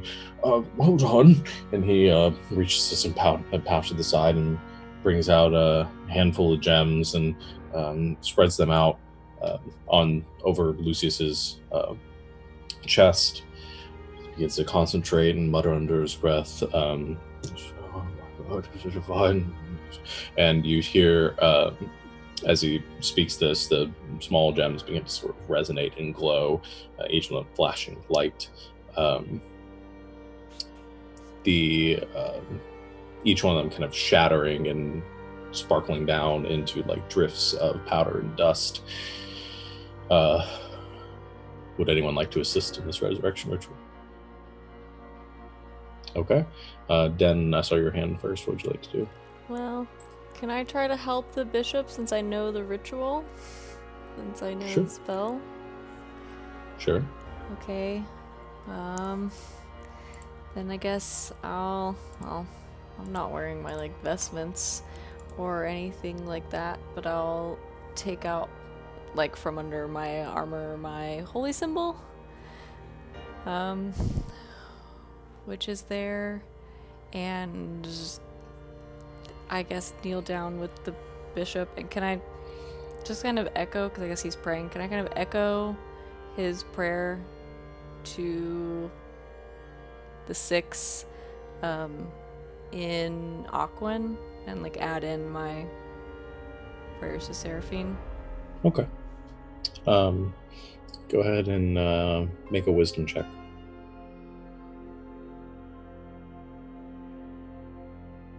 19. Nice. You concentrate the prayers sort of resonating with his, the divine glow beginning to sort of shine brighter, and sort of emanate through Lucius's body. Star, what would you like to do? I saw your hand a second. I'm not really capable of doing the whole magic ritual thing. I sort of cradle his head in my hand, take out my favorite dagger, just sort of stab it into the ground next to him.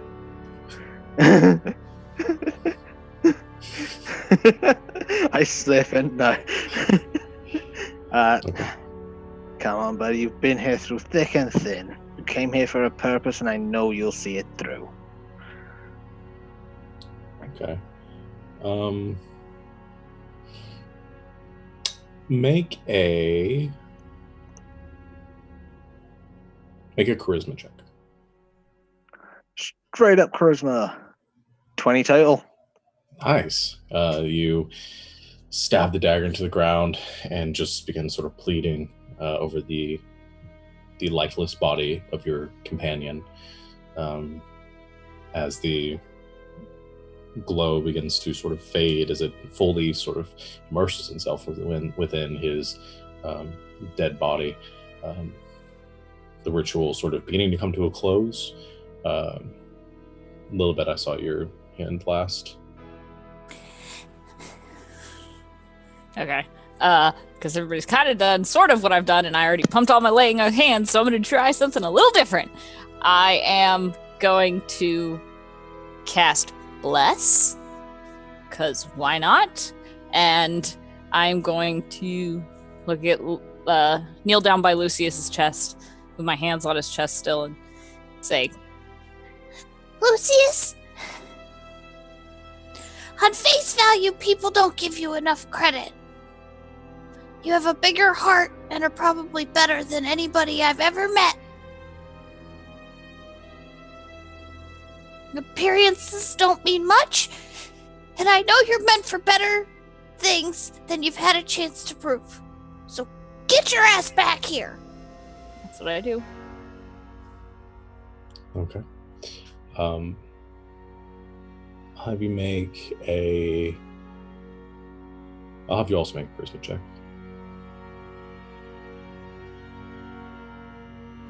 Okay. I don't know why I rolled that at disadvantage because it still clicked. 27. Charisma check, not save. Oh, shoot. Crap. Okay, let's try this again. Oh, a natural 20 for a 23. Nice.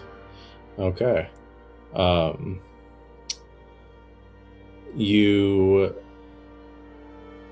concentrate as well, sending that kind of pleading over the body in communion with what sort of Star is doing, and I guess for the sake of it, what is Sadel doing at this time too? I start praying to Orisha, and kind of also mumbling to myself, "Yeah, I can fix a hand or two, but I don't know about this." Okay, so Sadel, your prayers sort of begin to intermingle with the prayers of the others. The spell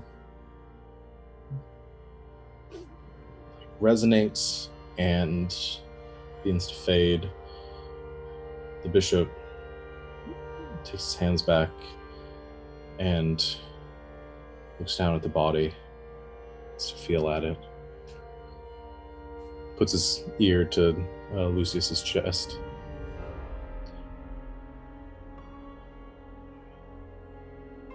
Sits back and kind of shakes his head a bit. Lucius, as you feel the cold hand sort of plunge its way into your chest, you feel the surge through you as this presence, this dark entity that travels with you, clutches your heart, and you feel it beat its last. And as this happens, everything goes still, and you feel yourself crash to the ground. Darkness surrounds you in that moment, and you lose all sense of time or place, presence. And then you begin to hear this noise echo above all of it. It sort of starts out as a whisper, like a wind passing through a narrow corridor. As it grows, you hear not the wind, the sound of wailing. This person like,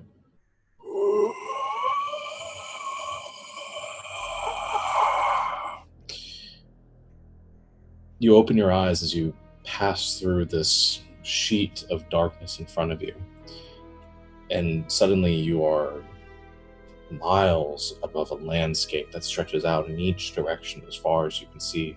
Darkness surrounding you. You look up, you don't see stars or the moon or any signs of light.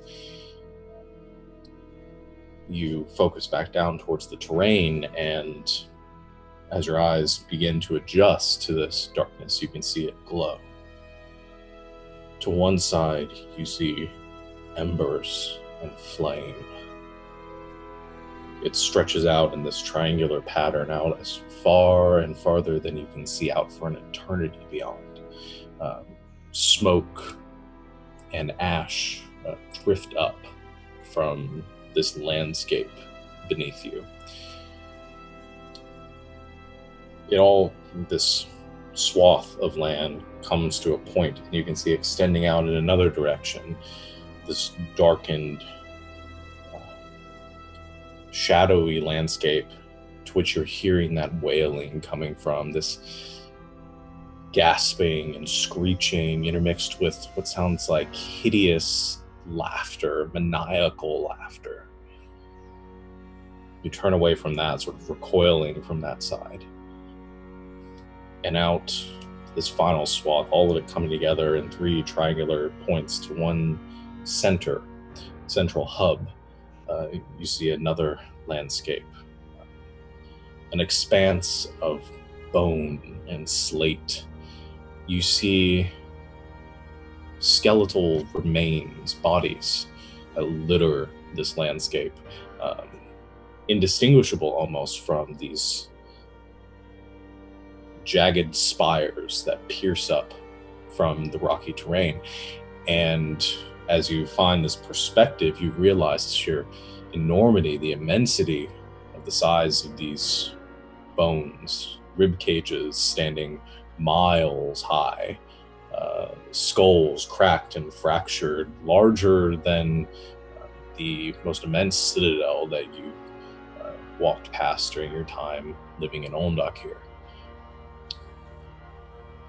You find yourself drifting downwards to the center of these three swaths of land, and you see at the middle what looks to be ruins or a city. You see walls and towers, abandoned, empty, but you hear noise coming from it. Sounds of steel clashing, of screeching, of wailing, of moaning. You cease, finding yourself drifting there above the city at the center. And then you feel a pull as you go sailing through the air towards the mass of bone and slate. You see underneath you the bodies of skeletons, of large undead creatures moving across this landscape towards the central hub between these three masses of land. As you sail across, moving between and among the broken remains of these creatures, you find yourself traveling at an incredible speed to the point where everything just becomes a blur. And then suddenly, in an instant, you stop. Darkness. And you see a dais before you. You look around and realize you're inside of what appears to be a throne room or a grand hall of some sort, broken, decrepit, as most other things in this realm seem to be. And you look up and you see the throne, a black construction of bone and flesh. And there appears to be something sitting atop it, but it's too dark to see. It almost seems to suck in any amount of light around it. But you know something's sitting there. You can feel it watching you. And then a voice speaks out. This rasping, hideous voice that seems to echo with the chorus of 1,000 dying souls. Child of bone and dust, you draw closer to your destiny. The power I cast into the bloodline of your forefathers will find its purpose in you. You feel yourself pulled towards this entity. You instinctually wish to call out to it, to ask it a million questions brewing within your mind. However, at that moment, you feel everything recoil around you as there's this light emanating from behind. The light glows and you see the shadows drift away. And for a brief instant, you can see the form sitting atop this throne. This humanoid form. Darkened, black skin. Armor seems to be made of darkness itself. You see two glowing, light, pastel green eyes almost, that look at you with a form of sadness. You feel yourself being pulled back, but as instantly as you found yourself stop, the creature, the entity, is directly before you. It clutches on to you. You feel the light trying to pull you back, but it holds you firm. The light then fades. You feel that pull diminish. This creature holding you from whatever it was that was trying to return you to your mortal form. The darkness ensues. The vision of this creature ends. You hear a voice speak out to you once more, knowing that this entity is still holding on to you. And it says, "Return now, and know that my blessing rests upon you."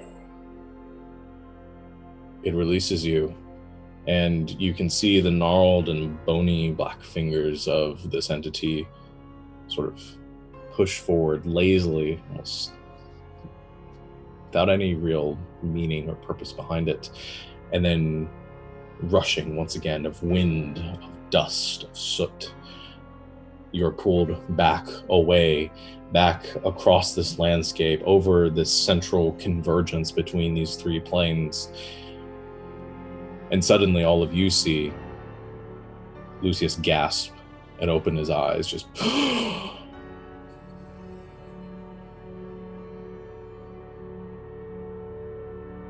because I'm there, I give him a little hug.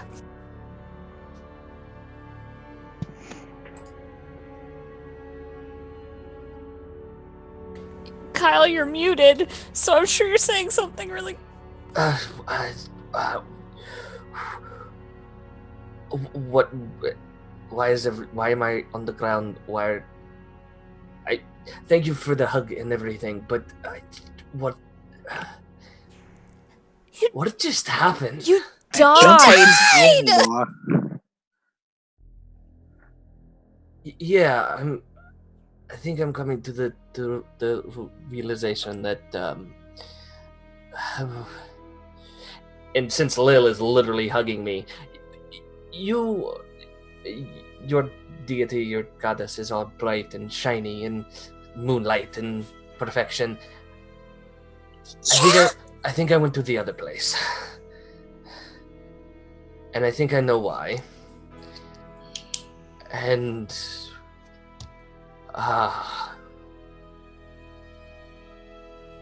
do I still feel the power of my Soul Stitcher abilities within me? Mm-hmm. You feel the same as you did before. You kind of sort of try to focus on that power within you. You still feel it. And to the rest of you, Lucius looks the same as he did before.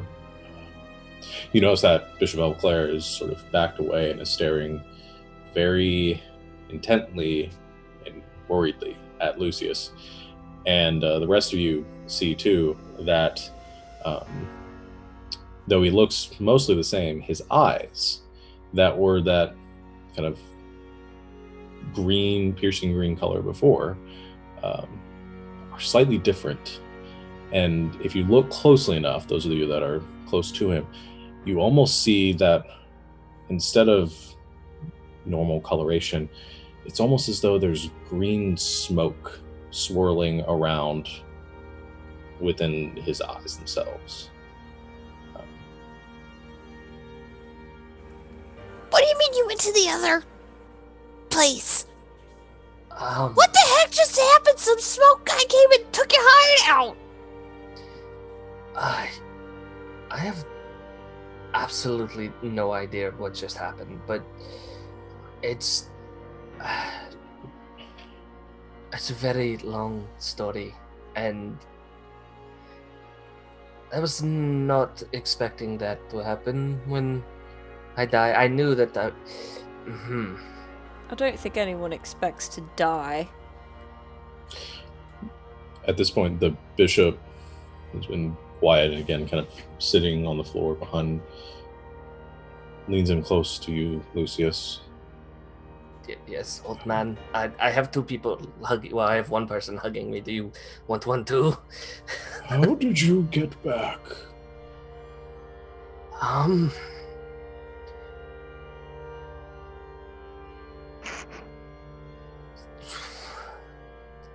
My ritual failed. I felt it fail. It let me go. What let you go? It's hard to describe, but I was there. I saw the light come for me. I saw it. I felt it. But this being, this thing, held on to me, grabbed me tight. And after it was done, it just let me go.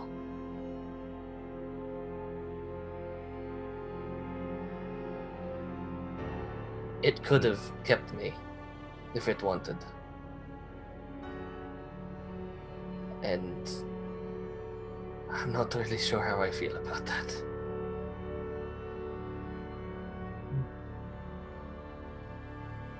You are connected to something powerful indeed if it was able to hold you back. If it has that kind of command over life and death itself. It's been in my family for generations. But it's always just been a curse for all intents and purposes. Lil, he is holding on to you almost as tight as you are because he is afraid. It's generations. It happens every few generations, but it's just been small things.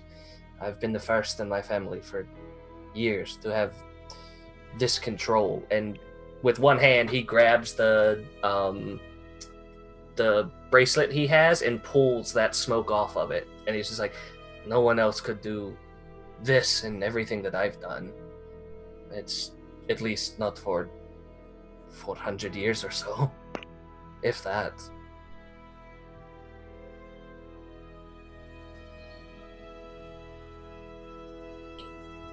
It's an ill omen indeed. But he uses it for good. I've seen it, and I know Lucius.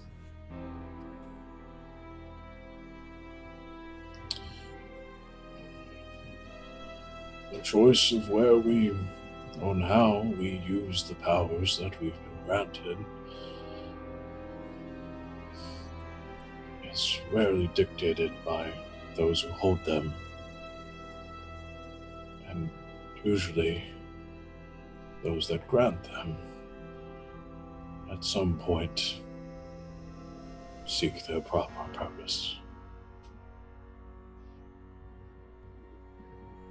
I'm familiar with the history of your people, and he looks over towards Prince Ulvernick, who's again kind of standing there with a look of confusion and kind of perpetually confused by the things you guys do.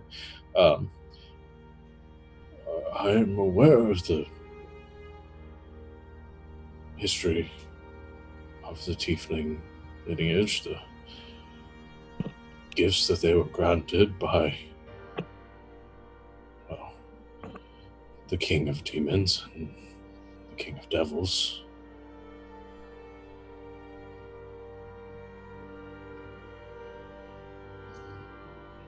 I've never heard of anything like this.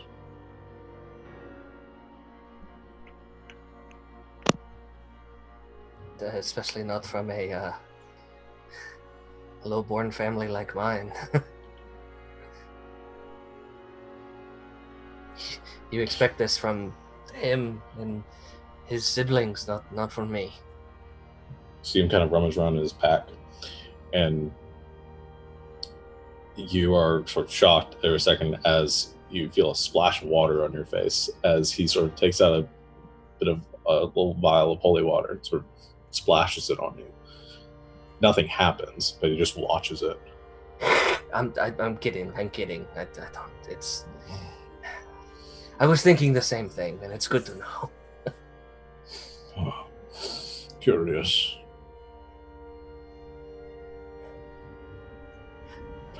Do you happen to know anything about the lower realms, demons, devils, anything like that? I know some. Well, we of the Six must learn of the creation and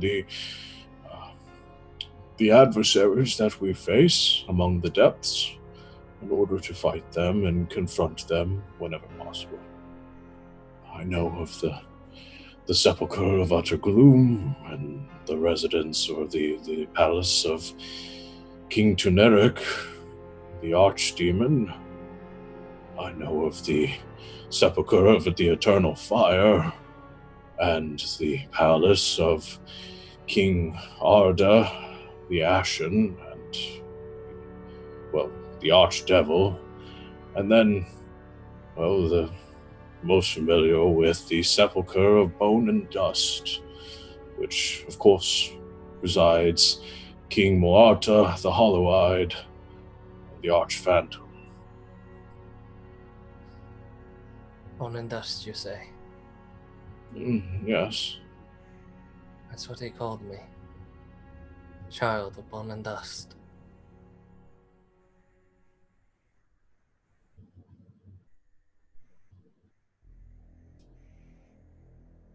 This creature seemed to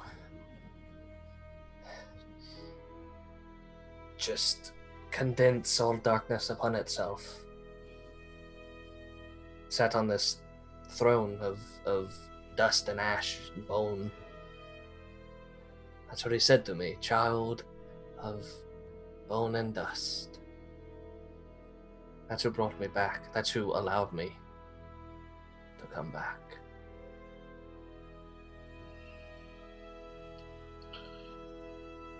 I wish I had more answers for you.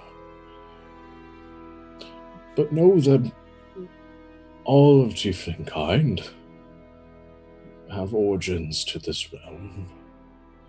I've never heard of a tiefling with connections to the arch-phantom, but they can use their powers for good as well as evil. I will continue to do so. Especially when you have little Miss Scary over here watching my back, and he just bumps foreheads with her. Damn right, you're gonna do good! You hear some shouting in the hall, and you can hear Commandant Vulture's voice, and says, "Bishop, now!" Bishop Belclair stands, pulling himself with his cane, and says, "I do wish to return home at some point, so I should probably go." Go, Bishop. Thank you for your help. If we all survive this, then I will probably come back to you and we will talk. I think we have a lot to talk about. Well, if you find yourself within Yvrandal, well, avoid the Commandant, but you may seek me out within the capital. I will do just that. Safe journey, old man. May the light of the Six be upon all of you. He begins making his way up the stairs and out of the room. As he goes, Lil just shouts back, You as well, Bishop, thank you! and I'm just holding on to Lucius.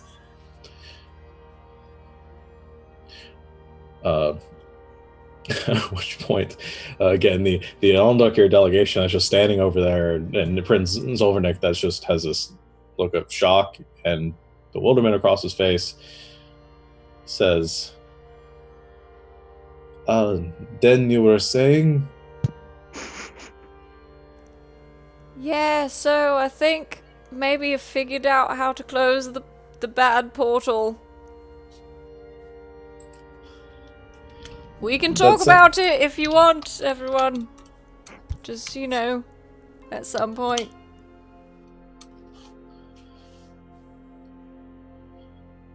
We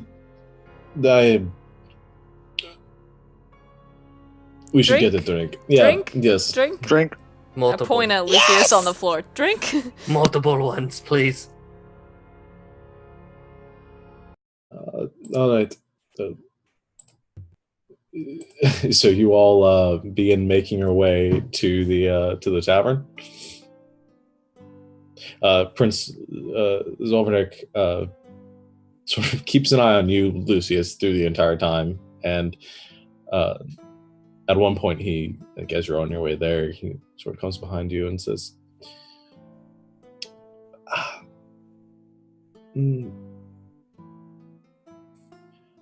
we should talk about this further sometime. Yeah, I think we should. You probably have more knowledge of the libraries at home that you might have read something. I'll rack my brain for it. Please do. That was, have you ever had visions before? I don't know if your magic or anything is like... all I receive are visions. That's sort of my specialty. Oh, well, I just... You're a stronger person than I am, because what I just saw was not anything I want to see again.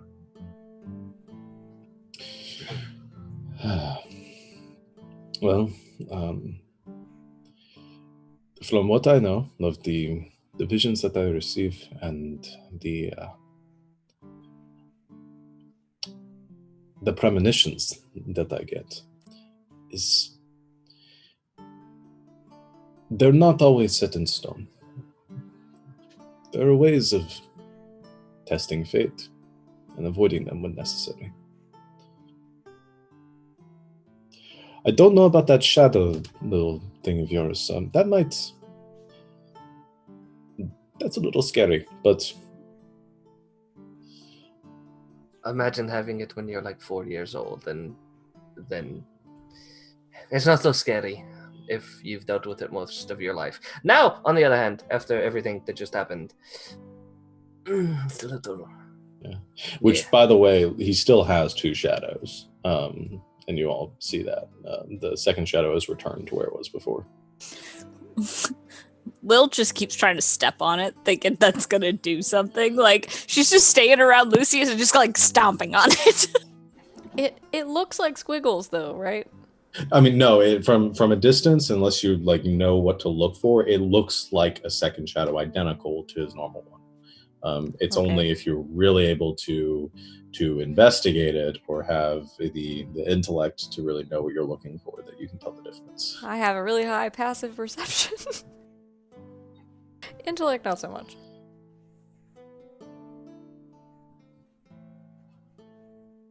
Will's not sure which one is the bad one, so she does jump between both of them, stomping on them.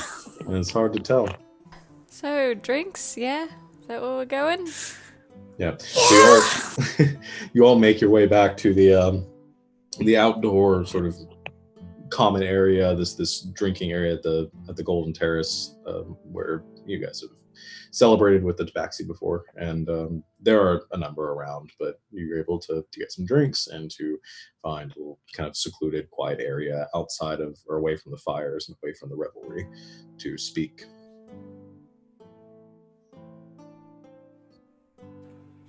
Dad, what did you learn?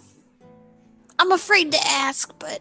No, I mean, it's not as bad as, like, Lucy's dying, so it's fine. Alright, so, I talked to my dad. That was fun. He's still a dick. Whatever. So, yeah. There's, like, lots of stuff you guys don't know about me, and that's fine. We won't really talk about it right now. But as far as, like, portals and stuff go, that's the important stuff. So my people have this, like, order, as it were. It's this group. They're called the Glyhid, which is, like, Arquin. Don't think any of you speak it. That's fine. They're like the Guardians. There's like several of them. It's like this elite group of, you know, people who take care of things. Some of them are the city guard. Some of them are like mages. Some of them are like hunters. They're really super cool. Every Triton who has combat training is like, yeah, I want to be one of you. Super cool.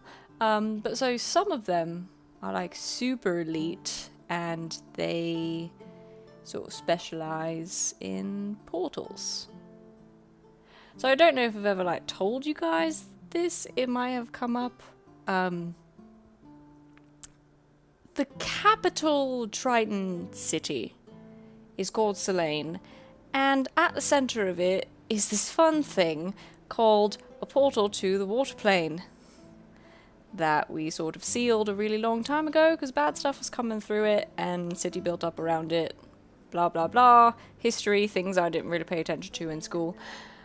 And so the Glyhid protect it and make sure bad things like Krakens and Sahwagin and all of those things don't come through. So I talked to my dad, and he talked to some people that he knows, and they're gonna send some of the Glyhid to close the portal. It's great. When?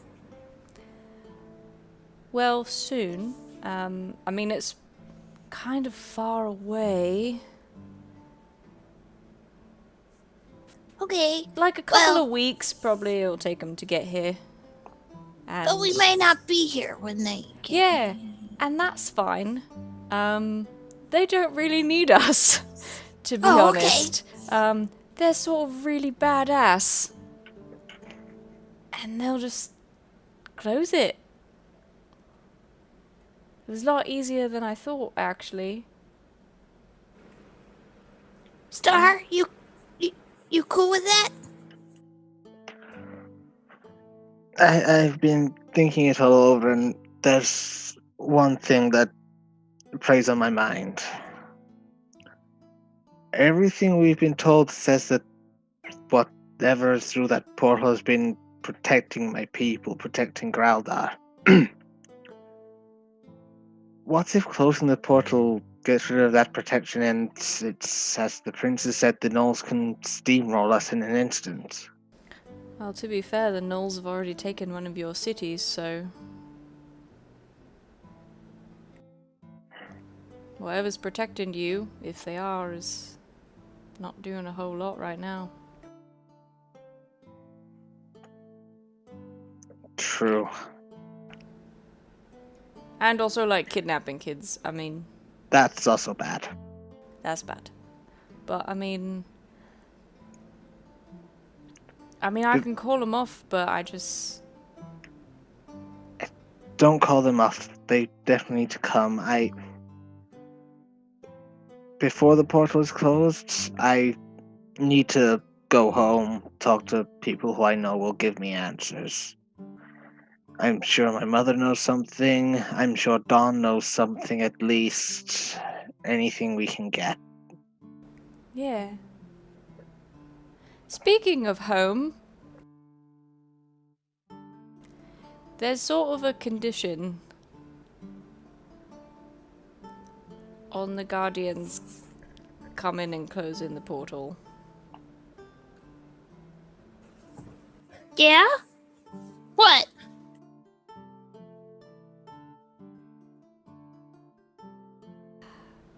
So, yeah, I wasn't gonna bring this up. My dad, like, knows. He's like, I don't know, like a businessman kind of thing. He knows a lot of people. He's just one of those guys you don't really know how he knows so many people, but he just knows all of them. And so he, like, used connections, I don't know, to get the Guardians to come to Graldar and deal with the portal, because normally they kind of stick to water stuff. That's kind of our thing, you know? Dad? Yeah. You've never been one to beat around the bush, so what's up? Yeah, well, you know, we don't have a lot of bushes underwater. So, yeah, so here's Beat around the kelp, I don't know! You have catfish, but you don't have bushes. It's just, that's weird. It's weird, yeah. So here's the thing. The Glyhid are always, like, recruiting, and they want great fighters to, you know, protect the world and save people and fight the bad krakens and things. And, like, they wanted my dad to say, yeah, totally, one of my kids will come join you. So they were like, oh. They were after my brother. That's really the story that I'm trying to get out. So I have a lot of siblings. There's 7 of us. And they wanted my brother, who's like a couple years younger than me. But he's kind of shit. And like stuffy and likes books and being inside and... So my dad sort of told them that maybe I'd join their club if they'd come close the portal for us. Like, you'll be a card-carrying member and spread their good word across the world, or you're sequestered and can't ever leave with us again? No, see, that's the great thing, is that I get to be part of the group that, like, goes around and finds things to kill and stuff like that, but I have to go to Selene, which is sort of far away and underwater. Do you have to go right now? Do you have to go forever? No, don't have to go forever, just for like a minute to, you know, sort of figure out what's going on and join, I guess. I don't really know how it works. No one tells me anything. But once we're done... Just before... yeah, okay. Did you ask anything? Because you're really good at not asking questions. Yeah, no, I mean... You're the greatest. Don't thank zap you. me, please. I've already died today. I don't need to die again. I mean, it's sort of, you know, it's part of our history and things like that. I mean, the Glyhid are like the first Triton that came through and stayed here to protect people, and we learn about that stuff in, class and books and everything that I totally pay attention to. Like, it's not, a really big honor. Yeah. Okay, so why are we talking about it? When do we go? Do you not want to do this? Well, I didn't think I was gonna. But I really do, but... Can we come? Yeah, I just didn't think you'd want to. What? I mean, to see the capital city of the Triton underwater. I don't know how I'll do underwater because, no gills, but I'll try it at least. I'm not a catfish, but I'm sure it'll be fun to visit. But you could be a fishy cat! I mean, I have some Are there thoughts. giant gorillas underneath the water where you are? No. Well, I mean, there's no giant gorillas in this fucking forest anyway, so who cares? I'm sure I'll be able to point one out to you while we're on our way towards the city of broken glass. Dan? Why do you think we wouldn't come? You're one of us. You've proved that time and time again. You took an arm for us, you killed many things, you helped give one of us an arm. Can't really leave you after all of that, can we? Besides, I mean, you could probably get better tattoos there than anywhere else. Yeah. So I was thinking, if you want to go, I mean, that's sort of cool. I don't really want to go by myself. All the, like fancy people and capital city things. I don't really know what to do with them. Well, you are in luck because I also happen to know nothing about how to be with fancy people. But I'm pretty sure we could learn. And he just slowly, just like almost like office style, turns to the prince. And yet, Prince Zinstor, I mean, so I spoke to my sister. Oh, really? Ephraim, yeah, and just sort of mentioned that you'd read whatever the thing was that she wrote. I mean, she'd love to meet you. Oh, I'm sure that we could discuss a great deal about our knowledge of cultures, and I'm sure that would help further diplomatic ties between our people. So sure, that sounds good. All right, yeah. So one more sort of thing. I mean, not just you, Prince, but just everyone in general. So,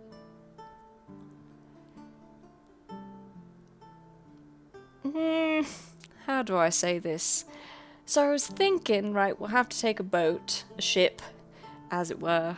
And I know some people with ships, and I was thinking maybe we could make a pit stop off at this port where my home temple is. But the city's kind of like not... what's the word? I guess reputable. As it were.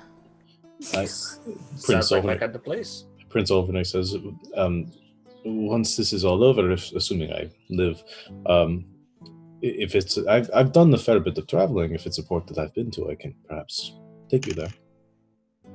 I don't think you've been there. All right, but fair enough. All right, listen. Is the UNT still with us? No, the UNT did not join in on this conversation. Didn't come to the bar with us? No. Oh, the snake people didn't come bar hopping with us? Oh, Damn. No. All right. They weren't a part of that snake oil with us. Gather that you would know, Lucius. That's not really what the UNT enjoy doing for fun. All right, listen. Let's just get some stuff out on the table here. All right. Is Port Onrix? Anyone ever been there? Anyone know what I'm talking about? You've been to Port Onrix. Sean, what I've gone through when I tried to get to Yvrandal? No, you haven't. Okay, cool. Yeah. I'm guessing no one else does. But the prince sort of lurches across the table and he says, Port Honorix, you've been there. I lived there for like a while. All right. May not have built a temple there and things like that. I don't tell my father about this, and don't tell him about this either. But I am a huge... I read stories about pirates all the time, and Port Honorix is one of the places that I have always wanted to go to.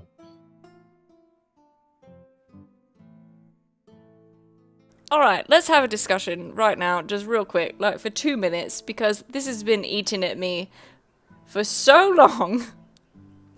So I told you guys I was a sailor and all that, right? We've talked about it. I know things about ships. I know things about water. It's great.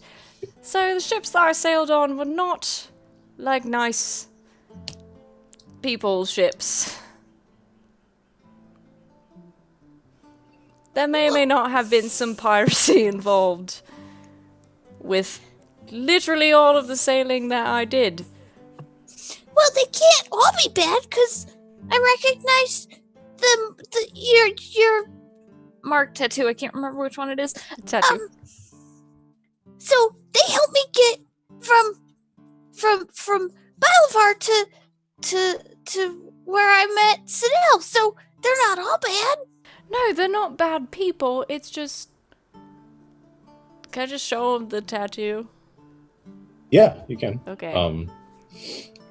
And she pulls up the tattoo, and you see this beautiful tattoo of this like swirling like typhoon or twister almost, contorted and sort of bending from side to side, comes to a point. It's like the middle of her arm. You recognize this, Lo, because you've sailed, or you've been on this the ship with these crew before, or with crew members that had the same tattoo. You recognize them as the Fury pirates, and Prince Zolvernick also like sees it, looks up at you, looks down at the tattoo, looks up at you, says, "You're one of the Fury pirates." Yeah. She's one of the best.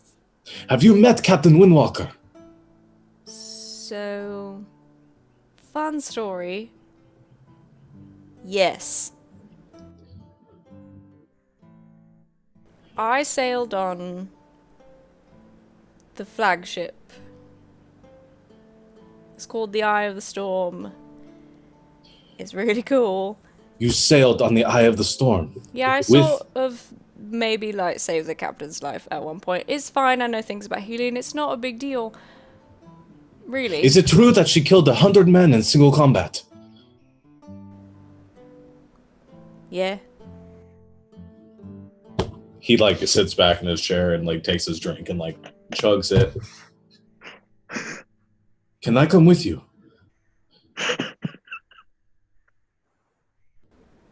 Please, can I come with you? I will pay any amount that you wish. Yeah.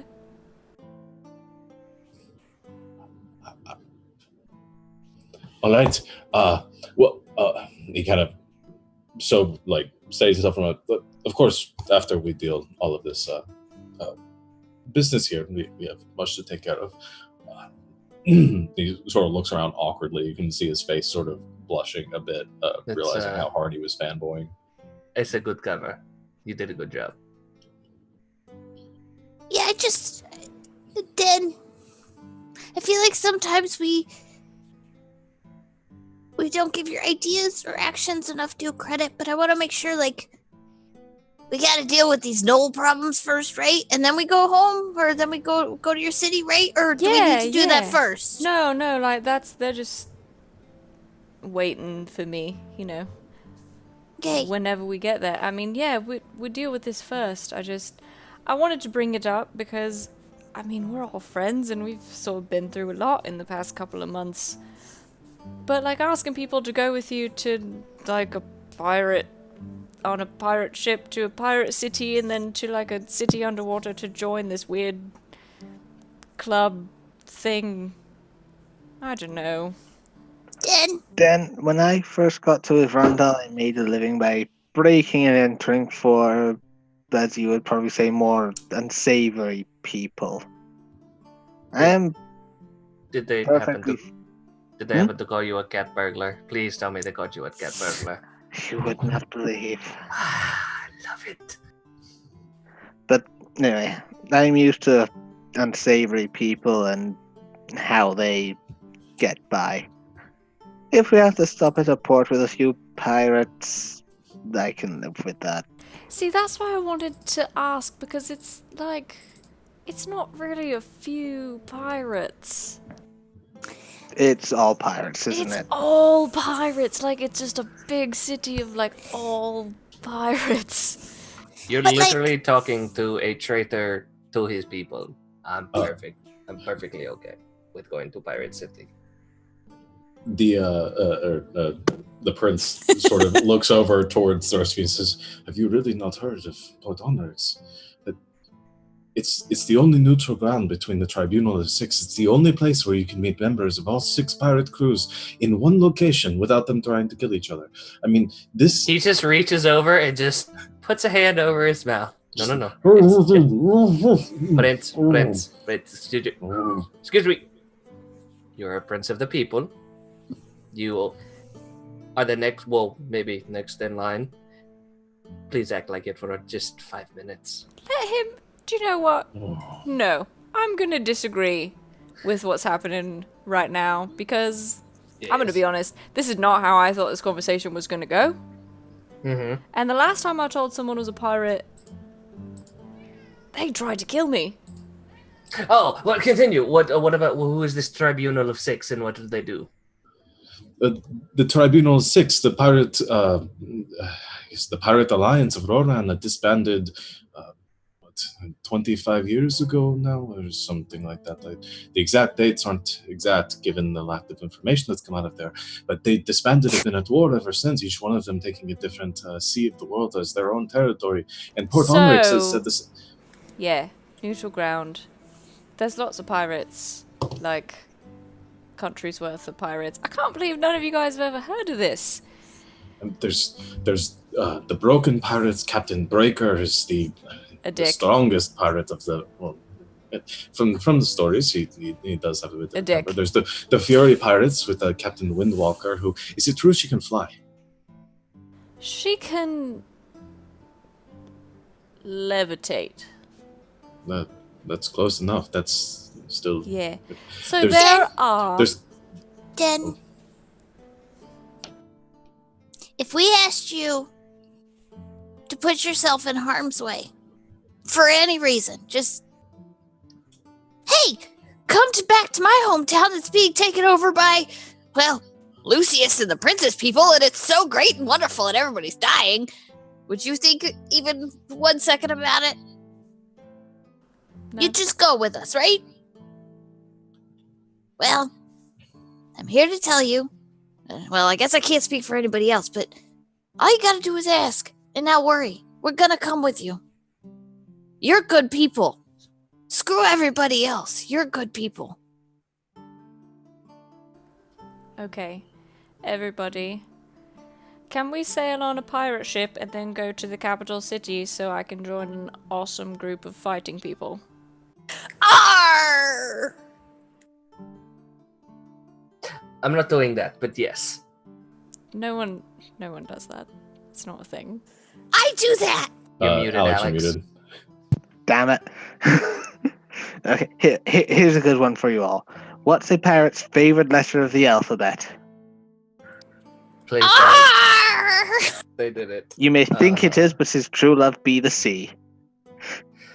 Well, it's time for me to go, everybody. Right, we have one more ghosts to question. fight. Is it true that Captain Thunderfest can lift Kettle's ghost with one hand? Yeah. How many of the captains have you met? A few. Is it true that Captain Sinbad has more magical artifacts than any living man? Sinbad has a lot of shiny stuff. Probably. But Captain Gold is richer. Is his ship actually made of solid gold? It's more like plated. Oh, Well, that's disappointing. It was zinc. So, I mean, he's got other stuff that's made of gold, but... All right. You can tell this sort of like diminished him a bit finding that. He says, that's fine. That makes more sense. I still would like to see the diamond in person. Well, Windwalker is what you're going to get, so... That would be an honor in and of itself. Sorry. I'll stop. And who knows? I mean, you go back to your people, they ask what you do, you know, that's a good story to tell people. Oh yes, I'm Prince, you know. I've been to Groudar, I've helped people, I've sailed on this magnificent pirate ship, you just wouldn't understand. Did you just say you dude instead of you did? I'm a little drunk, shut up. I literally went to hell, okay? Common is not everyone's first language, Lil. It's not mine either, but No, it's not you mine. dude. Yeah, so... And then there's also, like, the slight possibility that I might need to go home to my home city and probably tell my mum that I'm still alive. But that's, you know... We'll deal with that when it comes to it. Yep, families are easy. We'll burn that bridge when we get to it. Done. Yeah. Families love me. I'll be your cover. My family will love you. I just imagine, actually, through all of this, I just imagine Barb in the background. Bang, bang, bang. Yeah, she has sort of just been playing her lute in the back the entire time. I'm sure she was doing that during the council as well. The entire time. All the music you're hearing right now, it's Barb. It's Barb, yeah. So as the conversation sort of begins to die, the rest of you, I guess, eventually kind of, unless there's anything else that needs to be discussed, you eventually make your way back to your respective quarters to rest for the evening.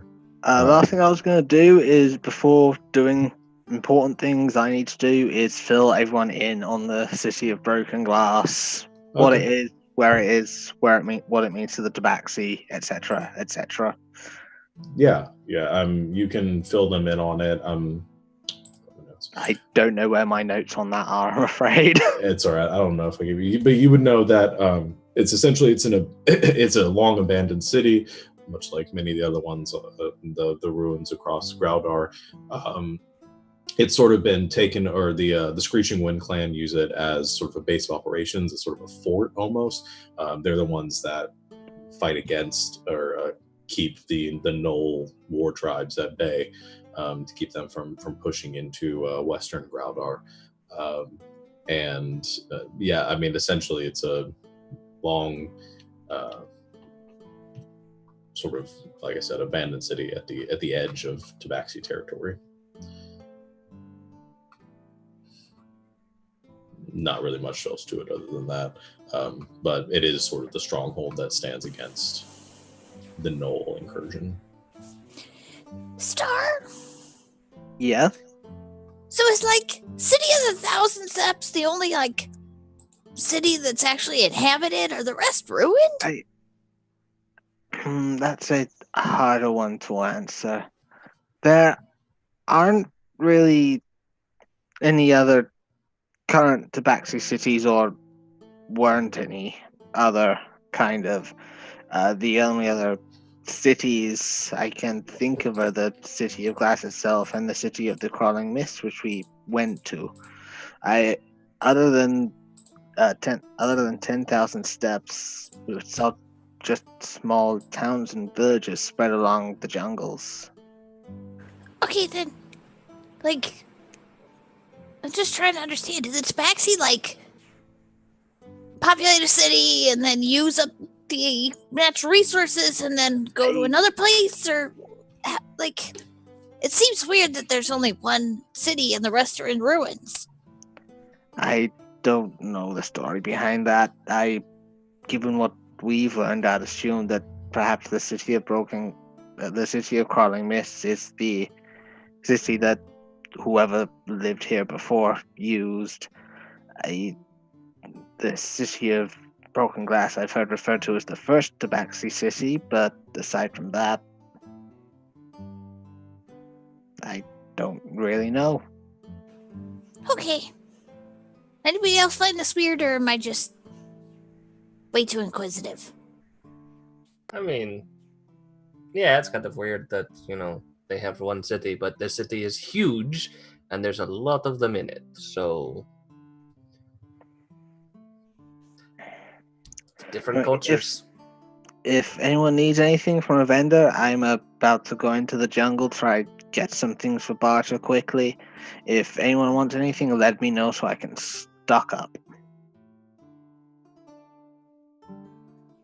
I think I'm good. Dan, did you want to find a tattoo place before we go to sleep? Yeah. I'm going with you. Okay. I'll do the same. All right.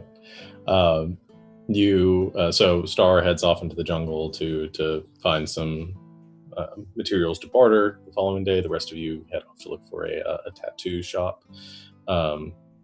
You guys, the Den's posse, you all make your way into the city and kind of go wandering around until you find like a small little shack at the edge of a cluster of houses, and there's this old kind of hunched over tabaxi with a very like flat face, think like a Persian cat, but like very long white hair, very old, and the old lady sort of kind of sees you enter, one bad eye. Yes. You do tattoos? I do markings. We would like some. All right. Well, tell me what you want. So I'll just show her, I guess, written on a sheet of parchment or something, just exactly what I had before, which on my shield arm is like the Aquan word for protect, and then the hash marks, the 9 hash marks on the back of my hand. Okay. She takes it all in. She goes, all right, then, I can do that. Just sit down over there, Lovey. And she goes back, kind of begins gathering her materials, begins mixing the ink and taking out this metal, almost looks like a small little like rake with like 4 needles at the end of it. She takes that and dips in the ink and begins to go out the process. And you've had tattoos done in a variety of places, and you've had different quality of tattoo artists, some that were not so good, others that were better. There's like no pain, like expertly, just deep enough to make the markings, to make the lines beautifully the way that you want it to. She shakes almost the entire time. You're expecting her to just massacre your arm, but she does a beautiful job, and there is like little to no pain from the entire process, which takes probably about 2 hours or so. This is not the sketchiest tattoo place Den's ever been to, let's be real. No, it's not. And it's very, like, the appearances were deceiving, and you weren't even sure if she could even see at first. But she does a beautiful job. And you're able to barter enough with the little knickknacks and things that you guys have collected. It's just required too much I have pay. lots of incense. Yeah, sure. If she's into that. She will. She'll take some incense from that, and at the end of it, the markings are done. She like dabs a little bit of the excess ink off, and she hands you a small jar of ointments to you, and she says, "And make sure you apply this afterwards, otherwise you'll be back here. Anything else?" I think my friends want one done too. "Oh, all right. You sit down too, small child." Yeah, okay. So I'm really excited. This is my first one, and I think what I want is, so do you know what wine grapes are? No. So I pull out a bottle of one of the family bottles that I have. I think I've got Otto's and I've got Vera's wine left in my bag. And the logo is a bushel of wine grapes on it. And I show it to her. I'm like, It's this. She takes it and holds it really close to her face and looks over. All right. Okay, I want that. And then I pull out my holy symbol. and I'm like, and I want this moon shining its radiance on those grape leaves. Or on the grape bushel of grapes. That's what I want. Okay. It's getting rather late. Might take a while. Okay. Lil's a little drunk. Okay. And she goes back and begins gathering her materials and some other inks as well. Den, do you plan on sleeping tonight? Yeah. Go, I'm fine. I'm good. I'll bail. Okay. Anybody? Was anybody else with Lucius? Were you with them too? What are you gonna stick with her, or what are you gonna do? You muted. You did. Muted. I forgot that you had to be on Zoom to unmute it. Yeah, like from everything that he just saw and went through with the demon-y thing, he's probably not going to want to sleep that Acceptable. much. Okay. So, yeah, he'll stay. So she begins the process of tattooing a little bit as well. Star, you go out into the jungle to search for some bartering materials. I'm just going to make a survival check. Fair enough.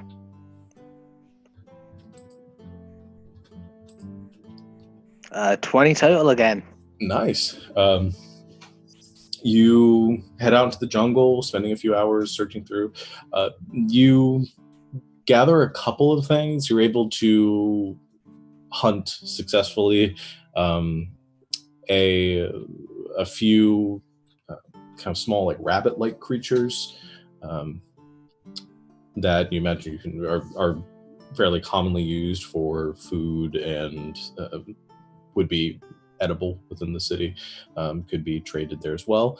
You also are able to dig up and find a semi-rare plant, herb that grows just on the outskirts of the city. You wouldn't expect to find it normally. It's picked pretty clean.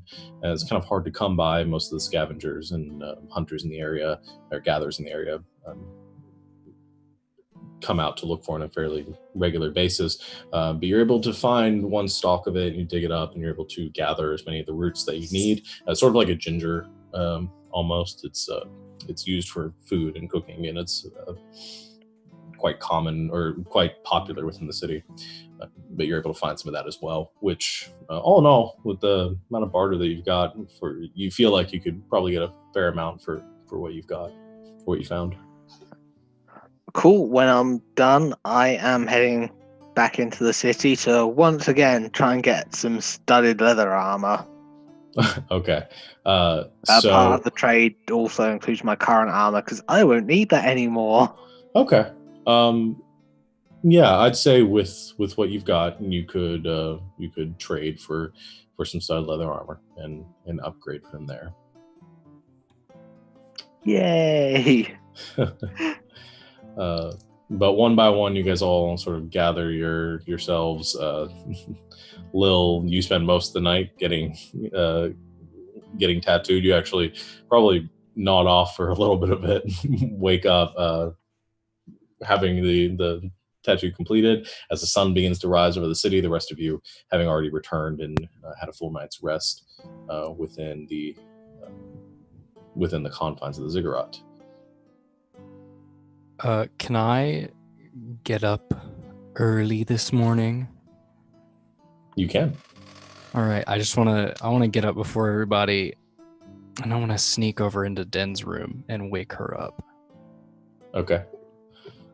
Den, you hear kind of a knocking at the door, very light knocking at the door, which stirs you from your sleep as they'll kind of has the door partially open.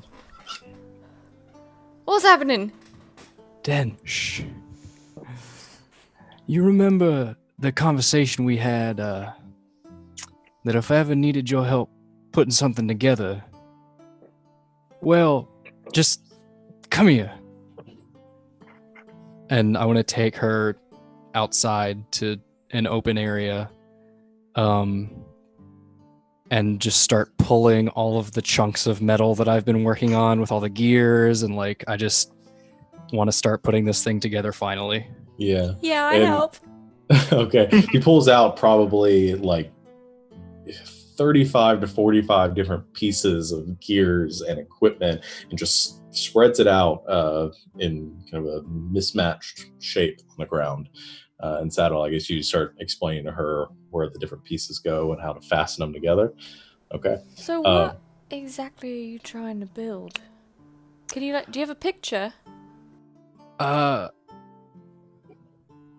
Once we start putting it together, you'll know. All right. Okay. There are a few times where she starts to put something on and you have to correct her because it's upside down, and you're like, no, this part goes on the front, this part goes on the back. But I'm very strong. You guys spend the next few hours working on this as the sun begins to rise. The Tabaxi beginning to come out from their homes, and some of them gathering around, seeing you building this and watch with amazement as you begin to construct this thing in the middle of this square. About when do I start realizing what we're building? Make an intelligence check. He is a cruel god. And you live with him. 3. Not until after it's done, and Sadal has to point out like which side's the head and which side's the end.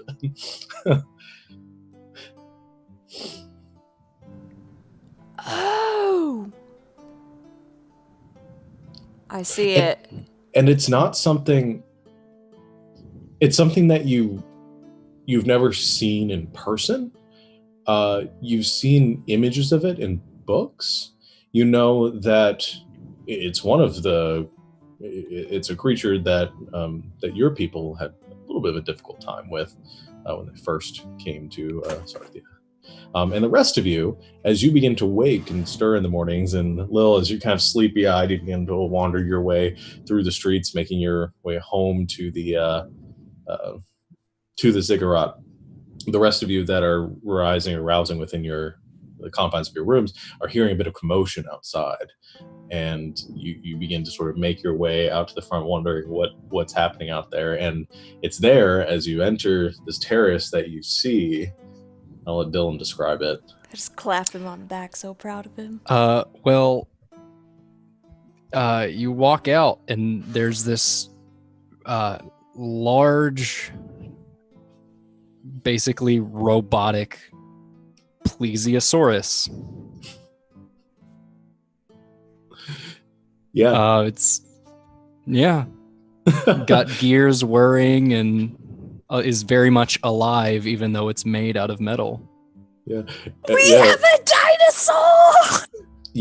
As you enter the terrace, you see this creature before Saddle and Den, little gears whirring and kind of a round central body resting on the ground, 4 fins one extending out to each side, sort of holding it aloft slightly.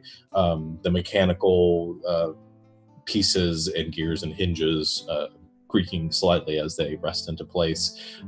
There's a long head, which stretches up kind of in an S curve, comes to the top of a mechanical skull with a series of jagged, like knives, almost serving as teeth. There are 2 gems sort of rested in the eye sockets, each one glowing slightly as the head rears and looks around, and then looks down towards Saddle and sort of lowers itself towards you, Saddle. I pat its head, and it, I wanna climb up on its back. Say, and because there are people surrounding and watching this, so I kind of basically announce, mostly to my companions, but well, I've been working on this guy for quite a while now, and figured he'd come in handy sooner or later. And I figured protecting these people would be the best use I could get out of them. So let's hope this works. That is incredibly impressive. Saddle, Oh my god! what's his name? Well, I haven't come up with one yet. I was hoping you guys could help me with that. But it's a him? Or is it a her? Or is it an it? And it. Her. I think it's a he, but I don't know. Well, you built it, so you know better than the rest of us. Well, I didn't just build it anatomically correct. I helped. It's like Star shake and is bake. just completely fascinated with every facet and inch of this thing and is examining it all over. And Lil's just doing circles around it. and sort of Like this is the coolest thing. at that point, it kind of makes a noise, kind of calls out of it with this mechanical sort of roar to it. Like,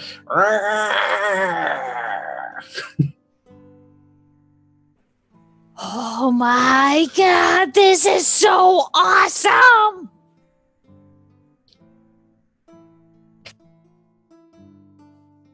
If you take this anywhere near the Triton, they're just gonna flip.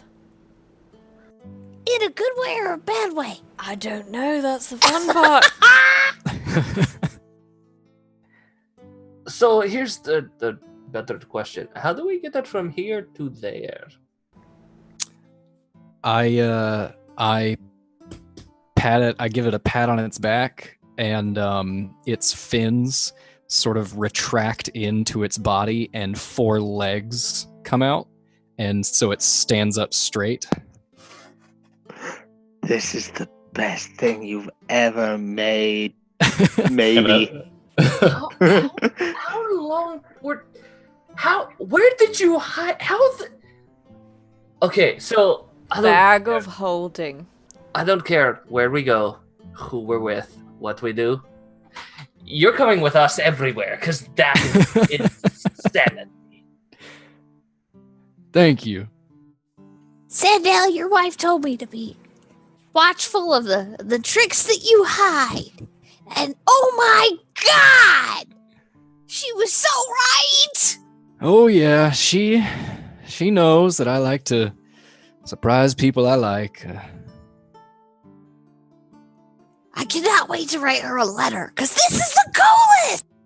Oh yeah, we'll have to catch her up on all the plans we have. She wasn't expecting me to go to the home of the Triton. No Only if you- offense. Well, only if you want to, Sado. Well, of course I want to. Hey! I mean, look at this guy. Yeah, first of all, whoa. Second of all, I had a thought.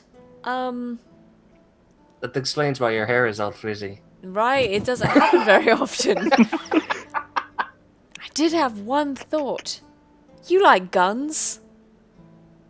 I do like guns. Right. I know a pirate who makes guns. Now we're talking. Yeah. Okay. That was it. That was my whole thought. Is It's a good thought. I'm gonna call him Jiminy, cause why not? This guy looks like just a firecracker of awesome. So, is Jiminy coming with us to the City of Glass, or is Jiminy gonna stay here in the City of Thousand Steps? Jiminy's coming with us. Sorry, Alex. Wait. So we have Jiminy, who is the construct, and we have what was the vapor puppet's name? Squiggles. Squiggles. We are Survivor's Complex, 100% everybody. winning at naming things. Yes, we Wait, are. wait, what did I name my steed? I can't even remember now because that was like months ago. I don't think you gave it a name. You No, just I said did. it was I did. It's I know there. she did. I just don't remember. I have to go look at the spell. Hold on. All right. Hold on. Continue. I turn to the plesiosaurus that I've made, and I put my hand, I pat him on the head again, and how does Jiminy sound? The creature turns its head towards you, and it gives this kind of shrill cry.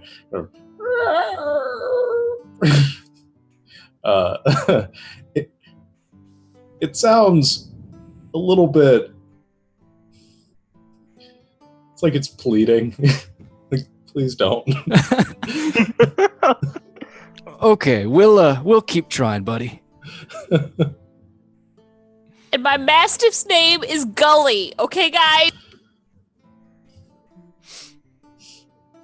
We name stuff good, or I name stuff awfully. One of the two.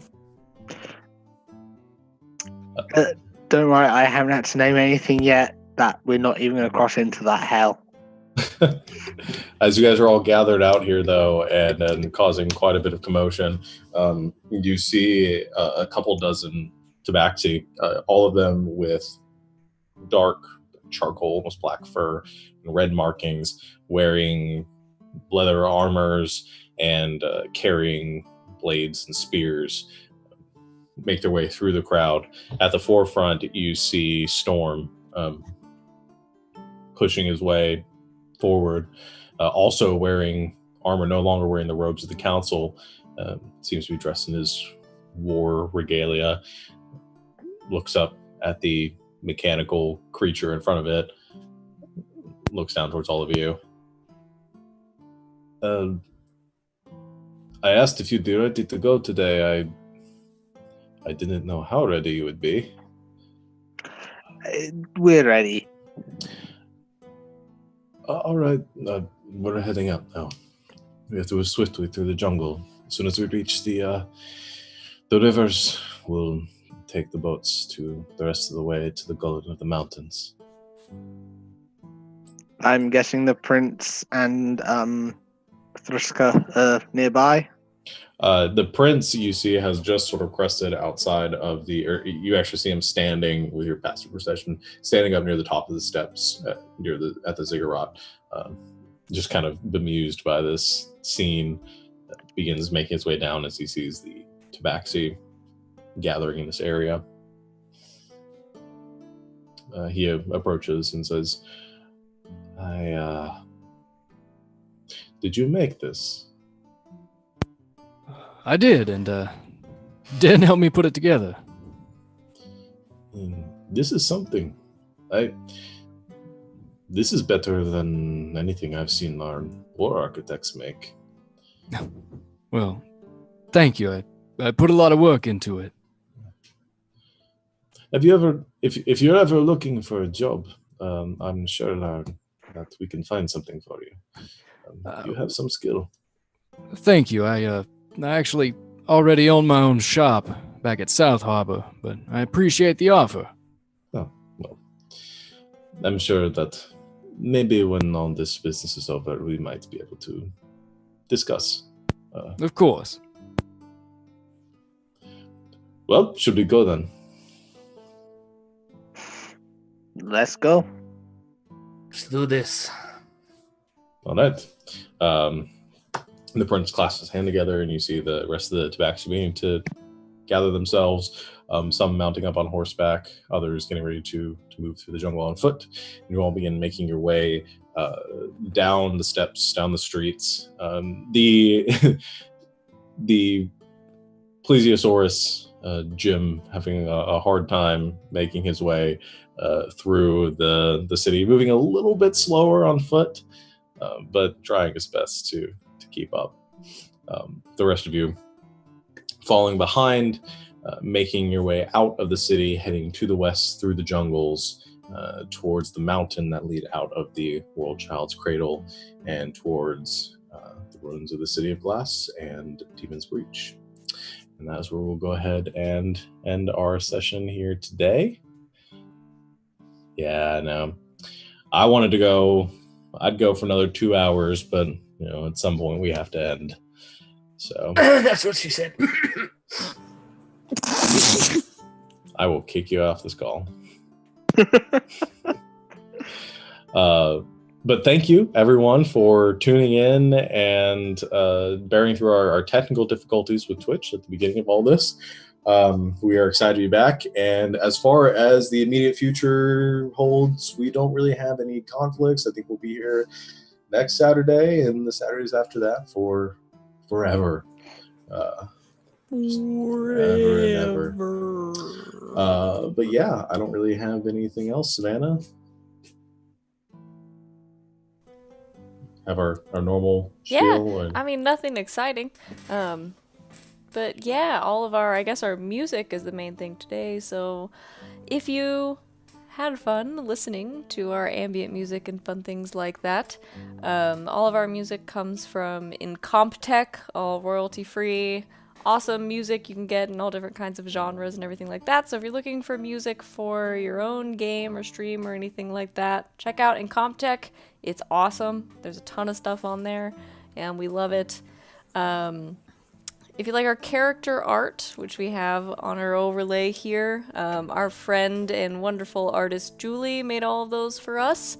So if you're interested in getting some character art done, or you want to know more about her art and things like that, you can contact any of us or Survivors Complex or YouPickGaming on Twitter, and we can put you in contact with our artist. If you like our overlay, which we have all of our overlays and fun different screens and things like that, Sarah made those for us, our fun player Sarah over there. So contact her on Twitter if you're wanting an awesome overlay for your stream or game or things like that. Yep. And yeah, we've got all our links at the bottom. You've found our Twitch channel, which is great. So follow us here on Twitch. You can also, fun new thing that's just come up in the past couple of weeks, subscribe to us on Twitch. So if you're looking for somewhere to put your Twitch subscription, please consider giving it to us so we can bring you more awesome, fun D&D and other gaming content every week. Follow us on Twitter. We have at YouPickGaming, and also Survivors Complex has our own Twitter. It's at Survivor Complex without the S.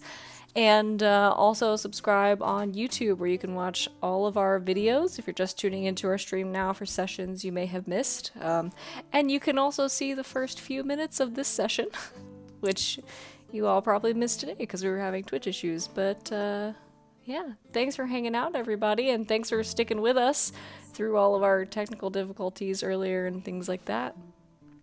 We appreciate it.